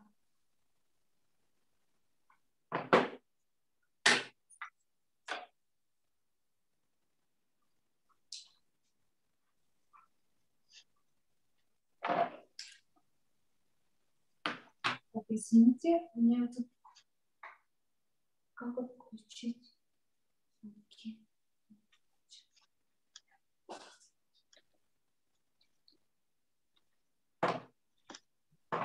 Еще краску еще чуть-чуть рассказать, да? Вот такие, это старые краски, но сейчас такие краски тоже делаются, да? Это наша краска, Невская палитра, Санкт-Петербургская, вот, Ленинградская, да? То есть это Санкт-Петербург у нас, просто название краски так называется. Вот, можете Невскую палитру купить.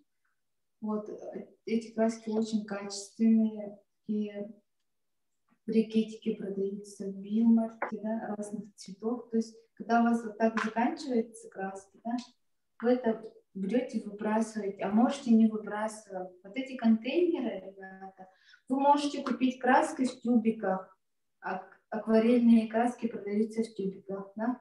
Это такие профессиональные, очень яркие, контрастные, густые краски. Их сюда просто надавливаете чуть-чуть, и оттуда можете брать краски. Вот очень удобно. И можете тут добавлять, убирать, да.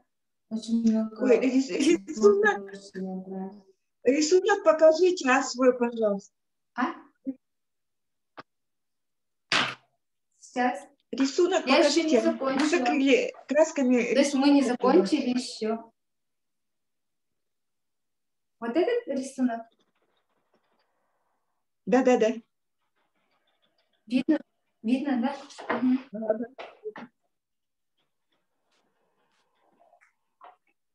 Немножко... Вообще, в идеале акварели нужно сперва с самых осветленных частей начинать и сразу темные начинать, а потом делать переходы. Это по правилу.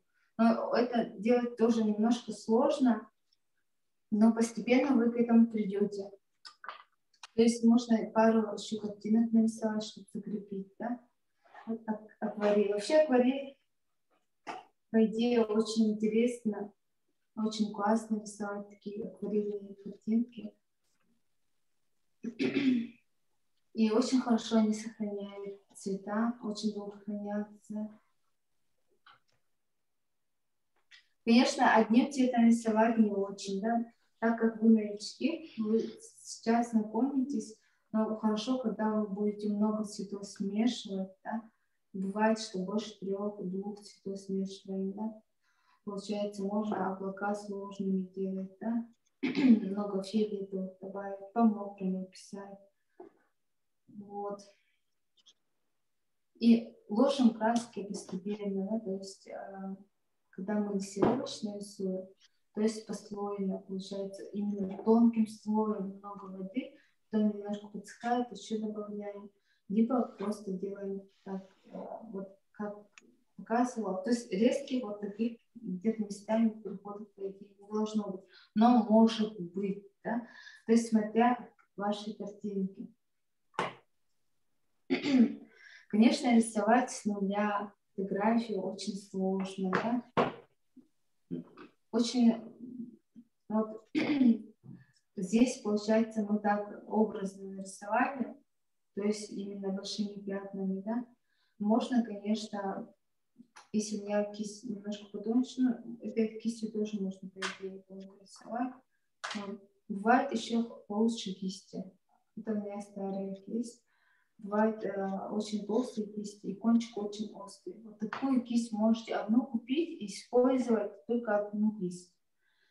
То есть много кистей не нужно, да? То есть это натуральная белка.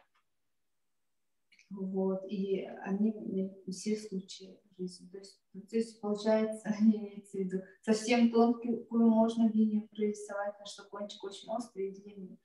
А снизу вот толстые, да, такие есть от 500 рублей стоят. Ну, раньше стоили, сейчас может подорожало, 700 может станет, да. Такие кисти именно несколько полита, они очень качественно делают. И белку кисть ни в коем случае в воде не оставляем. Если вы оставите кисть вот так, у вас форма поменяется навсегда. То есть кисть должна прямо смотреть. То есть помыли кисть, да, вытащили, немножко подсушили и положили, да. Бывает, что вот эту часть могут даже бумагу, бумажкой закрыть и чуть-чуть вот так ложить и оставляет сушиться, да. Это не обязательно. И у нас так, насчет этой картины, да. Так, здесь у нас, кажется, я не видела.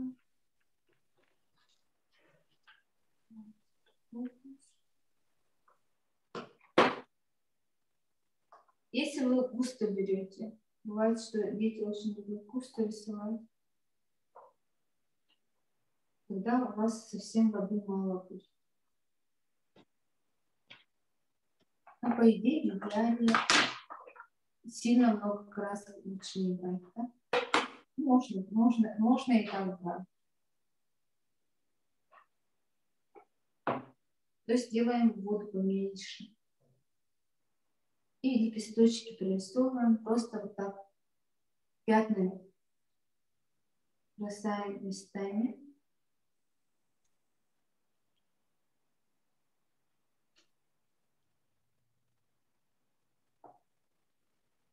С натуры рисовать очень классно. Летом обязательно нужно поехать за город и обязательно с натуры рисовать. Раньше мы ездили на мастер-классы с нашим преподавателем.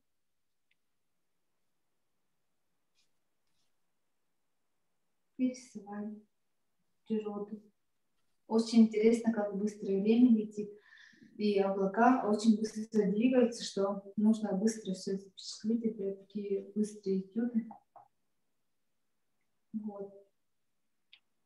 Натуры.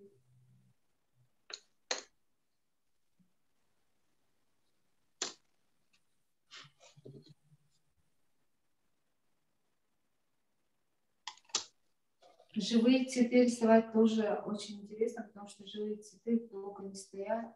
Тоже надо очень быстро рисовать. Но если не успеваете, можете сделать фотографию. Но начать с подмалевки лучше с натуры, да? Поставить ваши цветы в вазу. Именно цвет очень должен хорошо. Ну, получается, и теневая должна быть, да, и рефлекс, все это и свет немножко сбоку, да, чтобы был объем. И начать подмалевывать.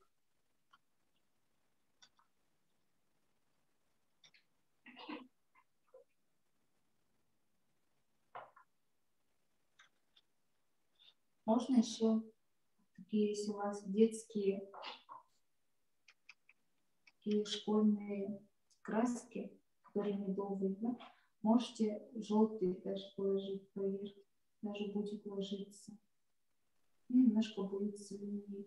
Это немножко другой цвет, такой травяной получается, красивый, да? Но это очень густо ложится.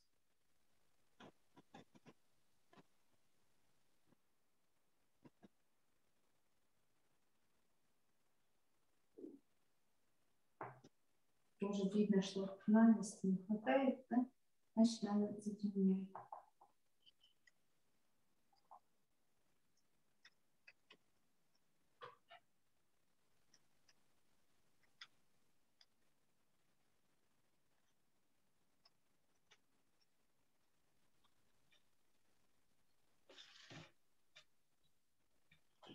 Если есть вопросы, обязательно задавайте, пожалуйста.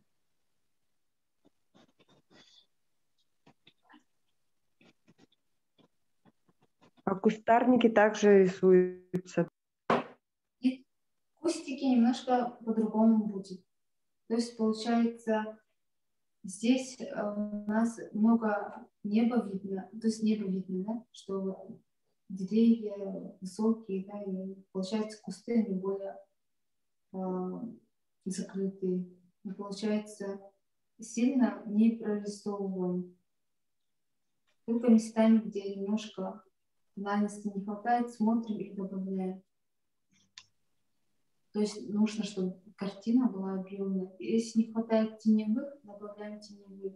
Если не хватает яркости, добавляем яркости. Я сейчас совсем мало воды беру. И добавляем именно вот яркие зеленые. По идее, надо будет еще затемнить, да? То есть постепенно затемняем. Ну, по идее, нужно было сперва сильнее затемнить, а потом делать переходы.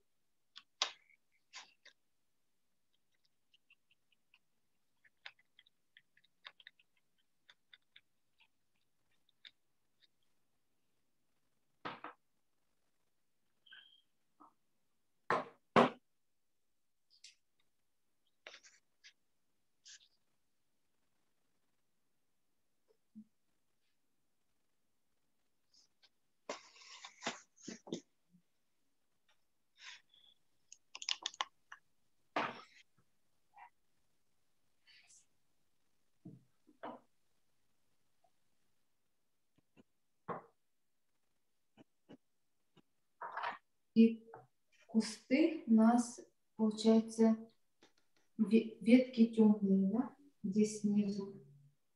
Можно тоненькой кисточкой, ну, вот именно кончиком прорисовывать, да, сильно много воды не берем.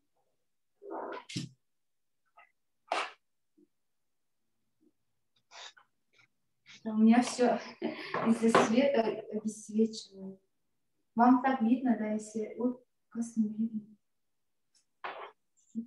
Вверх стены.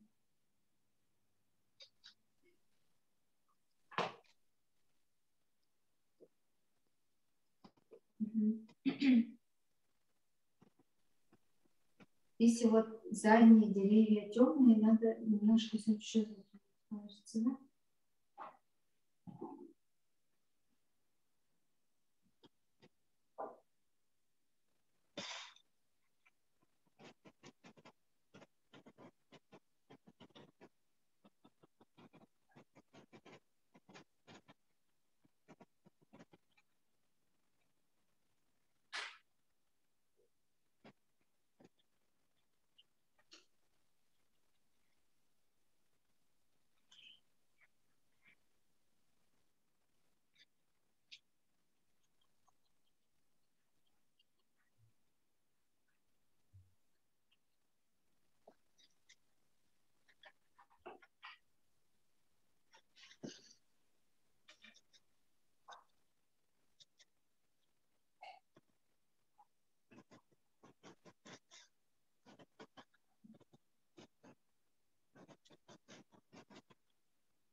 У нас тут даже реку есть, да?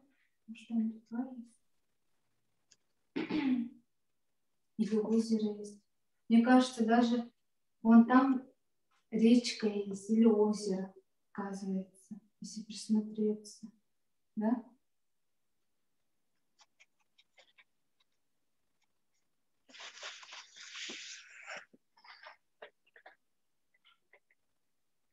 Да, осталось.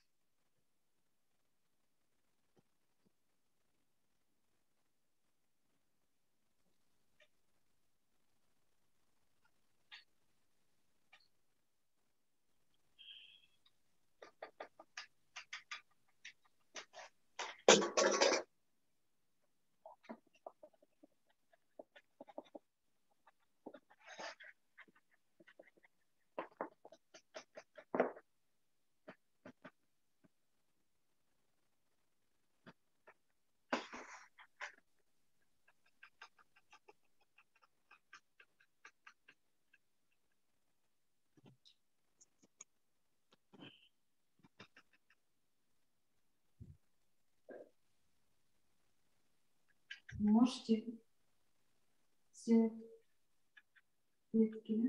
То есть тоненько проводим.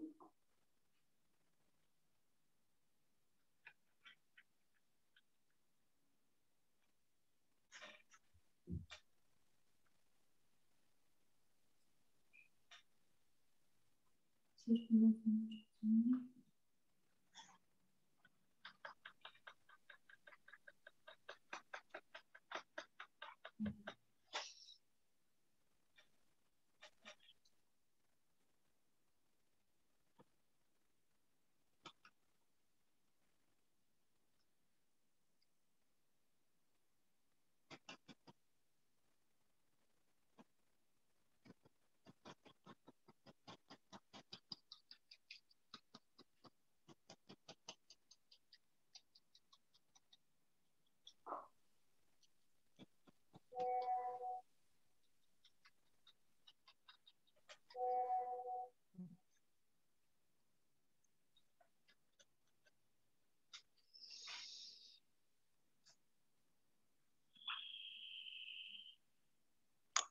Чтобы ветки сделать именно тонко-тонко, нужно обязательно еле касаться, тоненько, да?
Чуть-чуть еще яркость добавить. Надо.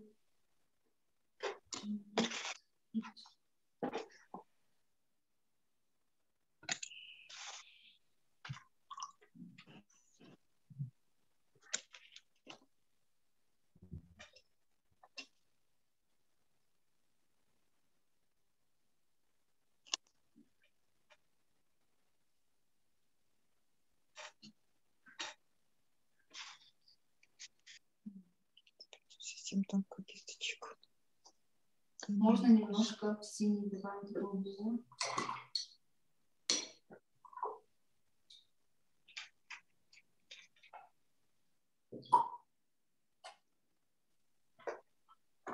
Ой. Все швейцы. Не видно все.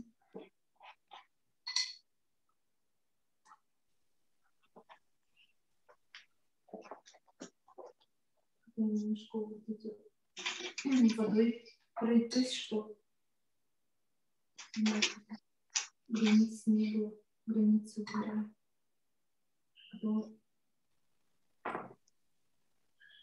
Сухой кистью прохожусь, лишний краску тоже убираем.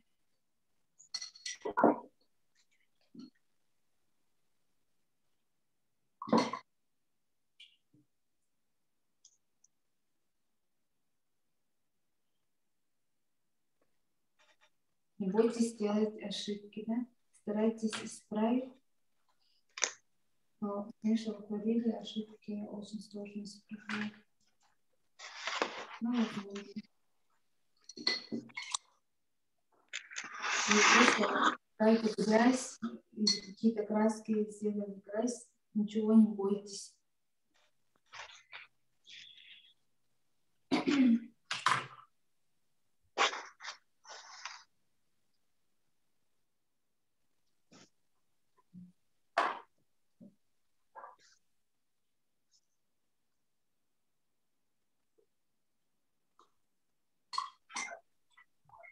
Так, у нас делаем как кустик получился.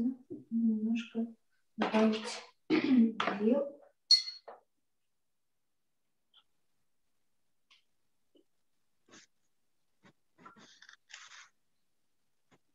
Белила у нас, конечно, белыми не будут, они будут сиреневыми.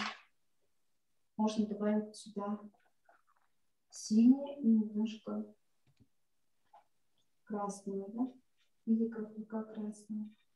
Получить сиреневый. Вот такой у нас сиреневый, потому что у нас вот этот ствол березы в тени, да? И поэтому... Ой, я прослушала. Сиреневый как получаем? Что смешиваем? Мы добавляем белую краску, если у вас такая детская палитра. Если у вас нет не детская палитра, тогда нужно было по-чистому писать. Конечно, здесь уже не положишь вот именно сиреневый Белую цвет. краску к чему добавляем? Какой краски? Добавляем Белую краску. синий и А красный. синий с белым? Синий, Синий. белый, красный. Плюс красный и плюс белый. То есть красного совсем мало. Белого побольше, да? Белого побольше.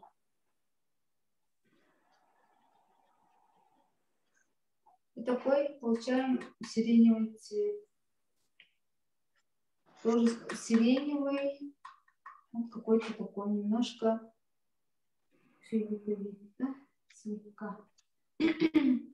Вот это у нас получается кора березы, да?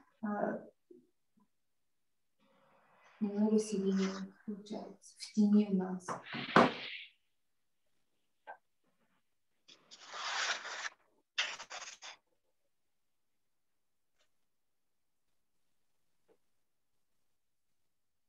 У кого нет белой краски, я как до этого говорила, что цветы рисовать сложно, да, нужно оставлять места именно на бумаге.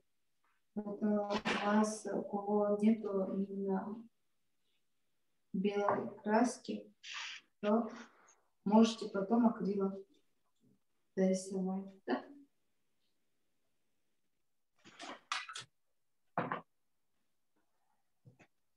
Так, здесь у нас нужно, чтобы краска подсохла, потому что сейчас зеленый у нас будет мешать. Конечно, все равно будет смешиваться.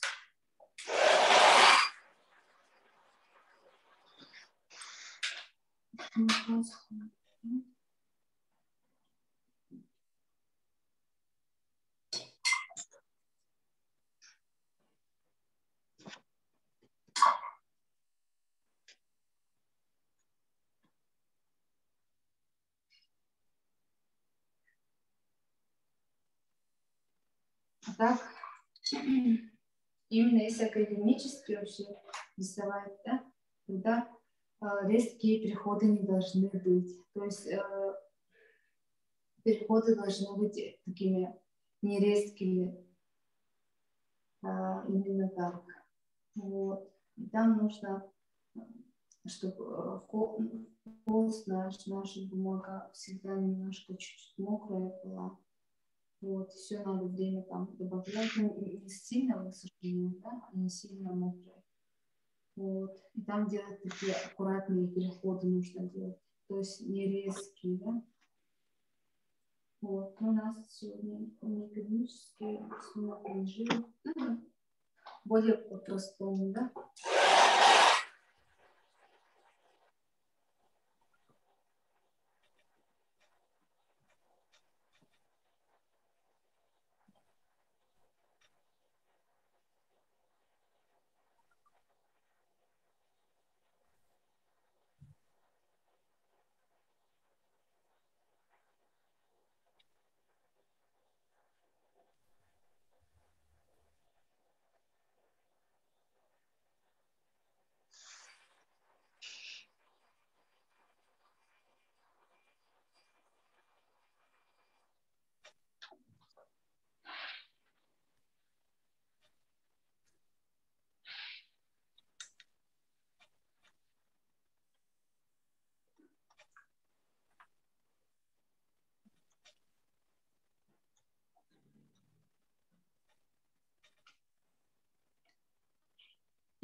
Так, здесь уже...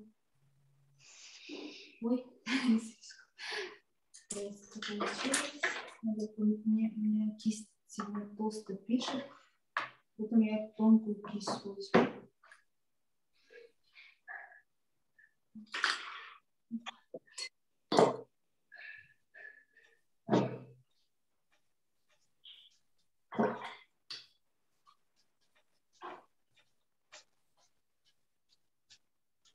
Детская краска, оказывается, больше на гуашь похожа. Заметила. Ну, это медовая краска, да? Такой блеск оставляет. Интересный блеск.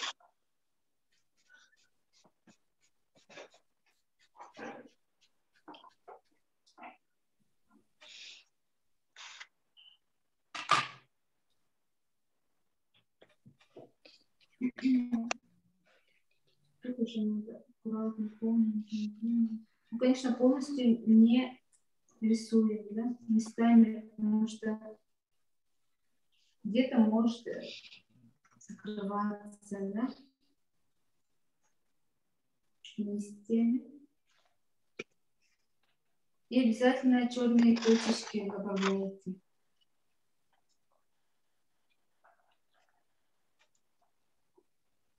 Если у вас именно такая медовая краска, можете еще немножко белый, желтый добавить и сделать. Вот отсюда у нас свет идет, и тоненько немножко свет добавить местами. Не снизу, а немножко сверху. Тогда у вас немножко слово будет светиться.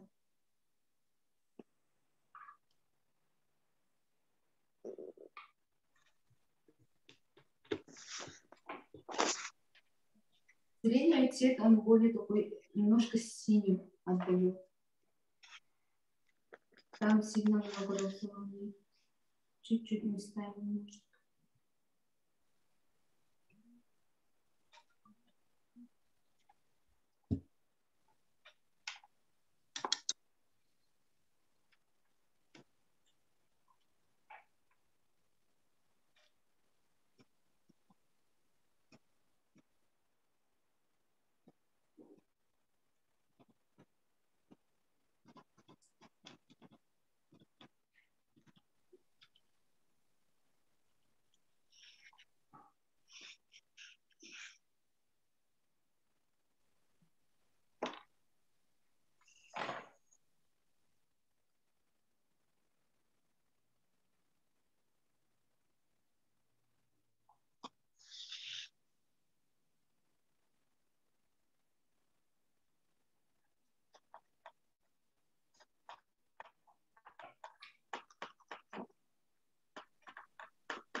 И можно немножко добавить слегка черноты, серовизны.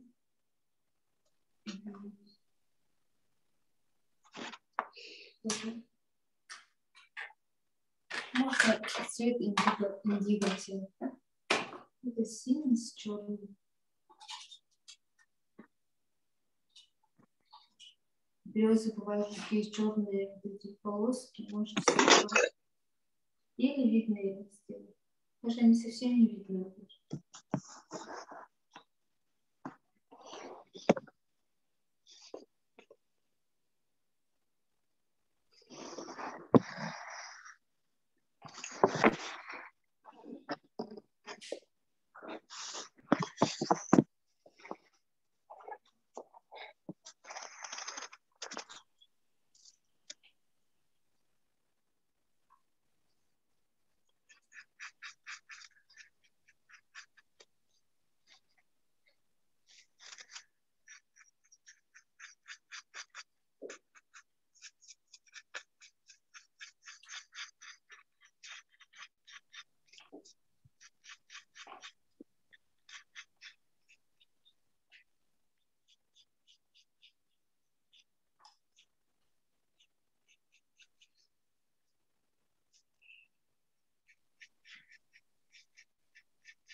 Обязательно издалека смотрите ваши работы, потому что сильно близко сидим и еще свет мешает, а можно очень ярко.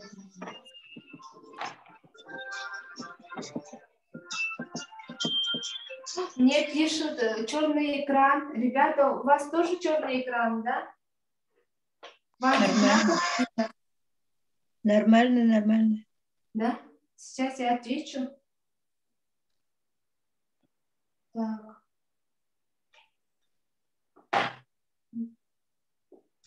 Может, ничего не видно, да? Галина, можете, знаете, как сделать? Можете просто вот так попробуйте.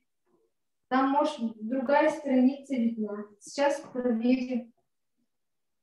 Все видно и слышно. Да? Может, у вас не видно. Может, вы другой экран черный нажали. У меня все хорошо видно.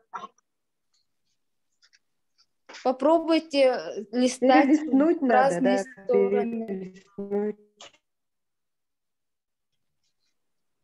Алло, вас не слышно. Что... Повторите, пожалуйста, что сказали.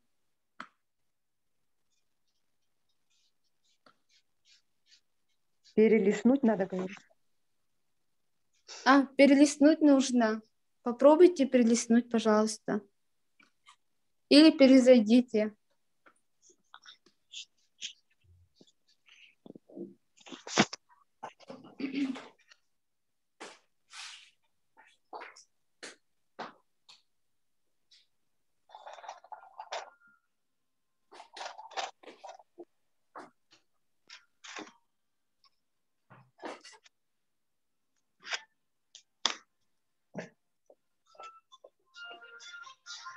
У нас немножко какой-то чуть-чуть на осень похоже, да, на цветы похоже снизу.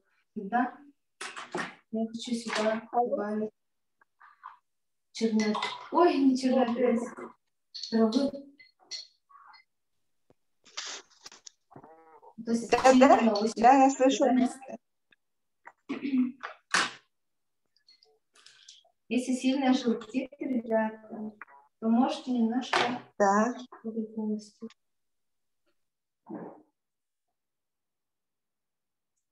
Так. Ух ты, кто-то показывает, молодцы, здорово.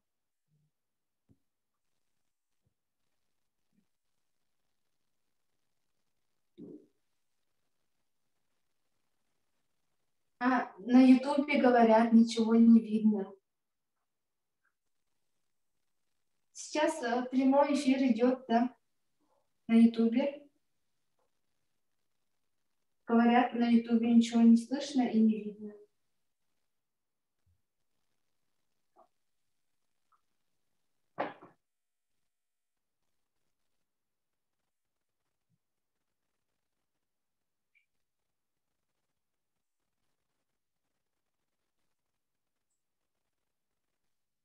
Если, ребята, не видно, то можете, сегодня выйдет урок на YouTube, да, можете посмотреть повторно. В YouTube все говорят, видно и что- слышно. Мы проверили, все видно и слышно. Может, у вас ошибка. Спасибо, что ответили. Можете траву вот так рисовать. Можете вот тоненькой кистью, да, но у меня не получается. Вот кисть очень толстая.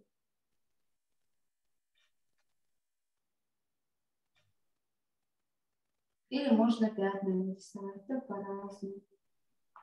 Траву. Можете вот лежачую траву сделать, да?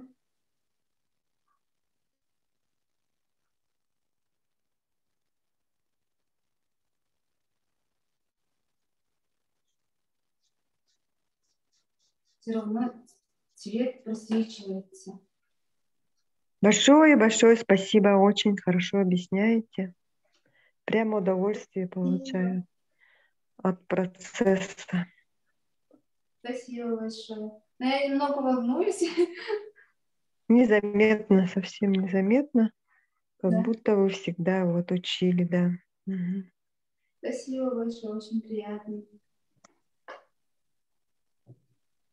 Конечно, у нас не так красиво, как у вас, но мы как бы это учимся. И кое-что, Да? да. Молодцы. Если сильно желтит, добавьте, пожалуйста, зеленый. Мгм. Ну, я вот зеленый цвет никак не могла Получить, да? найти раньше. Ага. Да, получить именно вот такой природный, а вот сейчас так понравилось. Ну, какой-то у меня всегда синевато-зеленый, желтизны не хватало, оказывается, да. Да. Ой, молодец, ой, наш зеленый. Классно. А, Нужно еще дома чуть-чуть потренируйтесь в обычной бумажке, да? Попробуйте разные цвета смешать. Вообще акварель это техника очень интересная. Очень, можно очень красивые цветы сделать. Ну, конечно, цветы это очень сложная тема.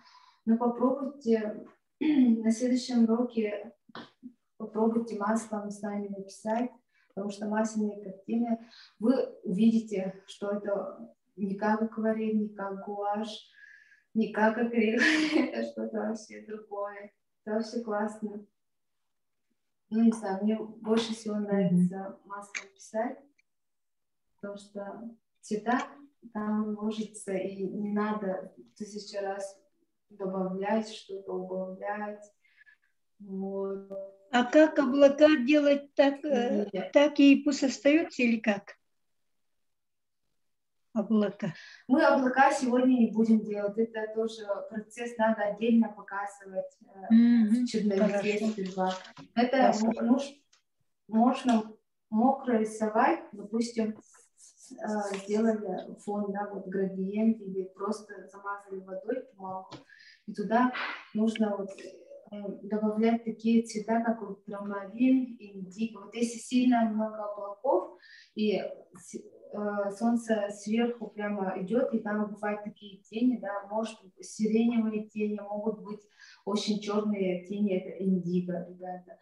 И еще такие цвета, как ультрамарин, сиреневый ультрамарин. Ультрамарин это просто сам ультрамарин, который вот именно у вас в красках есть, это синий ваш.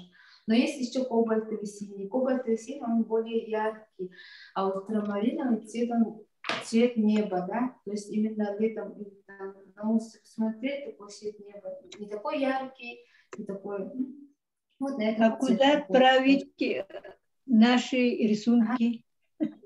Куда отправить наши Отправить, рисунки? ребята, ваши рисунки нужно либо в чат, либо в WhatsApp, Аиде, номер в чате есть, посмотрите, пожалуйста, WhatsApp можете отправить, или в наш директ. Который мы вот анкеты заполняли, да, вот этот номер, да, опрос. Да. Туда надо. Ага. Угу. А как это в чат мы сейчас сразу отправим? Повторите, пожалуйста, вопрос. Как это я в чат отправляю? Я никак не могу там отправить. Да? Тогда WhatsApp вам или как? WhatsApp отправьте тогда. Хорошо. Аида номер 8914 305. Ой, не увидела. Так, сейчас повторю номер. В чат напишите, пожалуйста. В чате, пожалуйста, написали в чате. 8914 430 57 544. И отправьте свои ваши работы, пожалуйста. Насчет облаков чуть-чуть расскажу, да, там еще есть немножко фиолетовик, может немножко розовик, да. Тоже много мокро надо рисовать, чтобы переходы не такие грубые были, да. Вот. Если сильно вот, высыхает, тогда такие полоски остаются, да. Я отправила. Молодцы, скоро посмотрим. Обязательно. Спасибо, участники, что посетили наш мастер-класс. Это вам спасибо. Спасибо. Еще в следующую субботу будет обязательно картина маслом. Купите обязательно набор масляных красок, такой небольшой, да. И, ребята, вот насчет, можете себе записать для новичков фирма Санет. Это тоже наша питерская краска, это та же Невская палитра, та же вот эта краска фирмы, да. Именно они очень качественно делают, именно Санет будет дешевле всего. Потом идет Ладога, это та же фирма, просто они делают более для среднего уровня, да. А потом идет мастер-класс фирмы, это та же фирма, но просто делает больше цветов, больше оттенков. То есть палитра у вас насыщенная будет. Можете и оттуда брать, но просто мастер-класс будет цена подороже. И, конечно, густая краска будет. А сонет более разбавленная и более для новичков. Сонетом писать тоже хорошо, и картина очень качественно получается, цвета не уходят никуда. Вот. И обязательно белила титановые берите. Можете отдельно еще приобрести, если у вас формат большой будет, да? Но меньше А4 не берите картины. Ой, извиняюсь. Холсты на картоне или на подрамнике, да, натянутые. Или можете взять картон грунтованный. Именно картон грунтованный будет дешевле всего для новичков. Это очень хорошо, потому что цены на холсты с подрамником очень завышенные. Вот. И я тоже беру холст на картоне, это тоже очень хорошо, потому что именно холст на подрамнике очень пылится. Надо вовремя убирать, иначе там вот может пыль съесть сам холст и может испортить картину. Вы можете брать холст на картоне, это натянутый, грунтованный тоже картон. Но самое главное, просто картон не берите. Просто картон, не грунтованный картон, он впитывает все масло и такие желтые краски остаются, да, цвета не яркие. Поэтому, если картон берете, обязательно ищите грунтованный картон. Я видела в акварели в ТРК Тульмада, в центре и в других акварель-магазинах, да, именно канцтовары, да, там продается именно набор красок сонет масляные. Не акриловые, а масляные берете. Они тоже подходят. И картон грунтованный, там дешево, да. Или можете в Билмарте закупиться, там дешево, но очень далеко поехать. Вот. Но в лавке художника очень дорого. На самом деле это тот же магазин, акварель и лавка художника, это один же предприниматель. Но почему-то в лавке художника я заметила, что дороже канцтовары, вот эти художественные товары. Вот. Поэтому лучше, конечно, сначала нужно дешевые материалы купить. Потом, если все это вам нравится, уже вы вошли в вкус, то уже берите более такие по ценовой категории подороже, как подрамники, холсты, да? Вот, и краски. Потому что просто сонеты, это краски, они для новичков, там меньше всего цветов, и проще смешивать и получать много оттенков. То есть учить очень хорошо.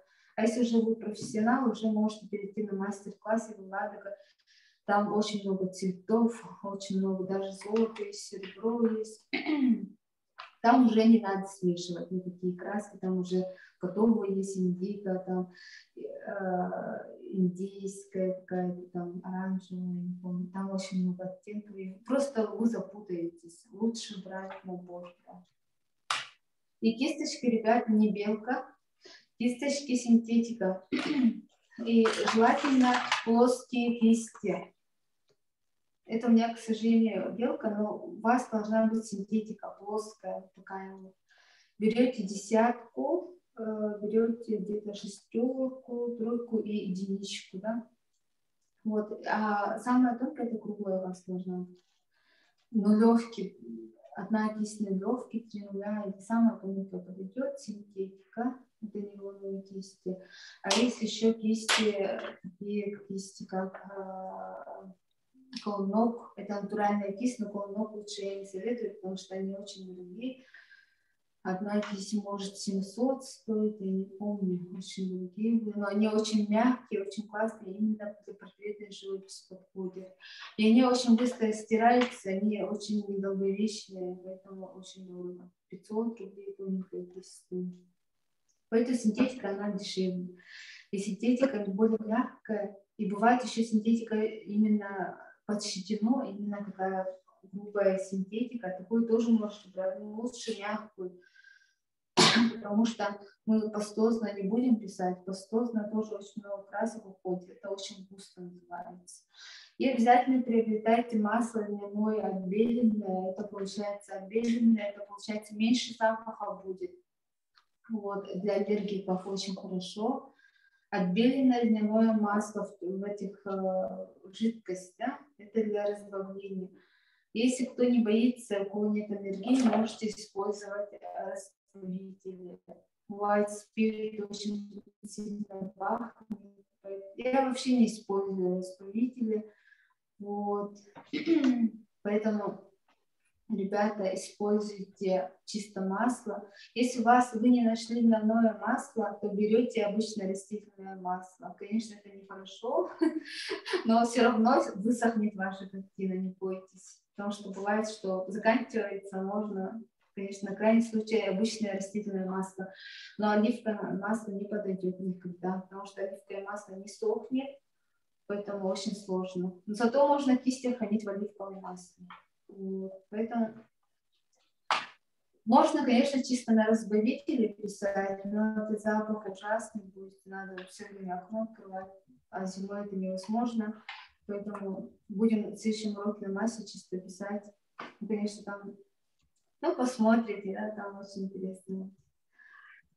Вот, там тоже несколько картинок будет. В группу добавляйтесь, ребята, лайки ставьте, Инстаграм и на Ютубе. Всем участникам большое спасибо, что попробовали сегодня именно акварель. На прошлых уроках у нас жидкий акрил был, гуашь был. Тоже посмотрите, очень интересно. Там немножко тоже про акварель, по-моему, чуть-чуть рассказывала. Но сейчас, сегодня мы поняли, что итоги нашего урока, то, что мы немножко ознакомились с акварелью. И акварель именно вот разные техники бывают, да, именно лессировочно можно рисовать.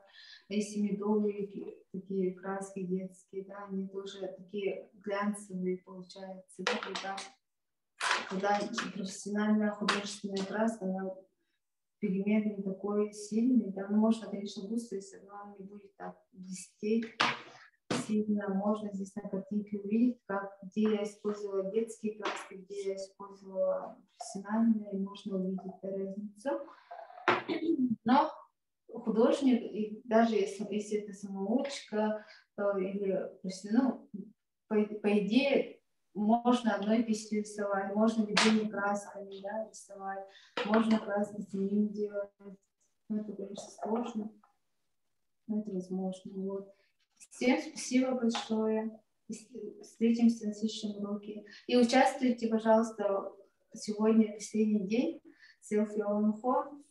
Вот. И еще у нас выставка будет. будет в конце, по-моему, апреля или мая, да, там принимают любые ваши работы, не обязательно это, который мастер-класс, то есть не на мастер-классе были, ну, на мастер-классе тоже обязательно отправляйте свои работы, посмотрите, пожалуйста, наши предыдущие уроки, повторите. Еще нас ждет через неделю скульптурная живопись, да, у нас будет очень объемная картина. Вот. Не скульптура такая объемная, а картина будет объемная, скульптурная. Ну, там, скорее всего, у нас урок будет очно, не через Zoom, наверное. Ну, посмотрим.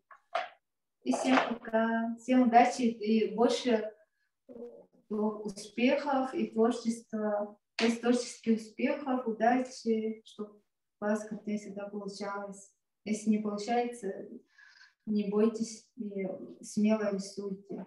Даже если будут ошибки, это ничего страшного.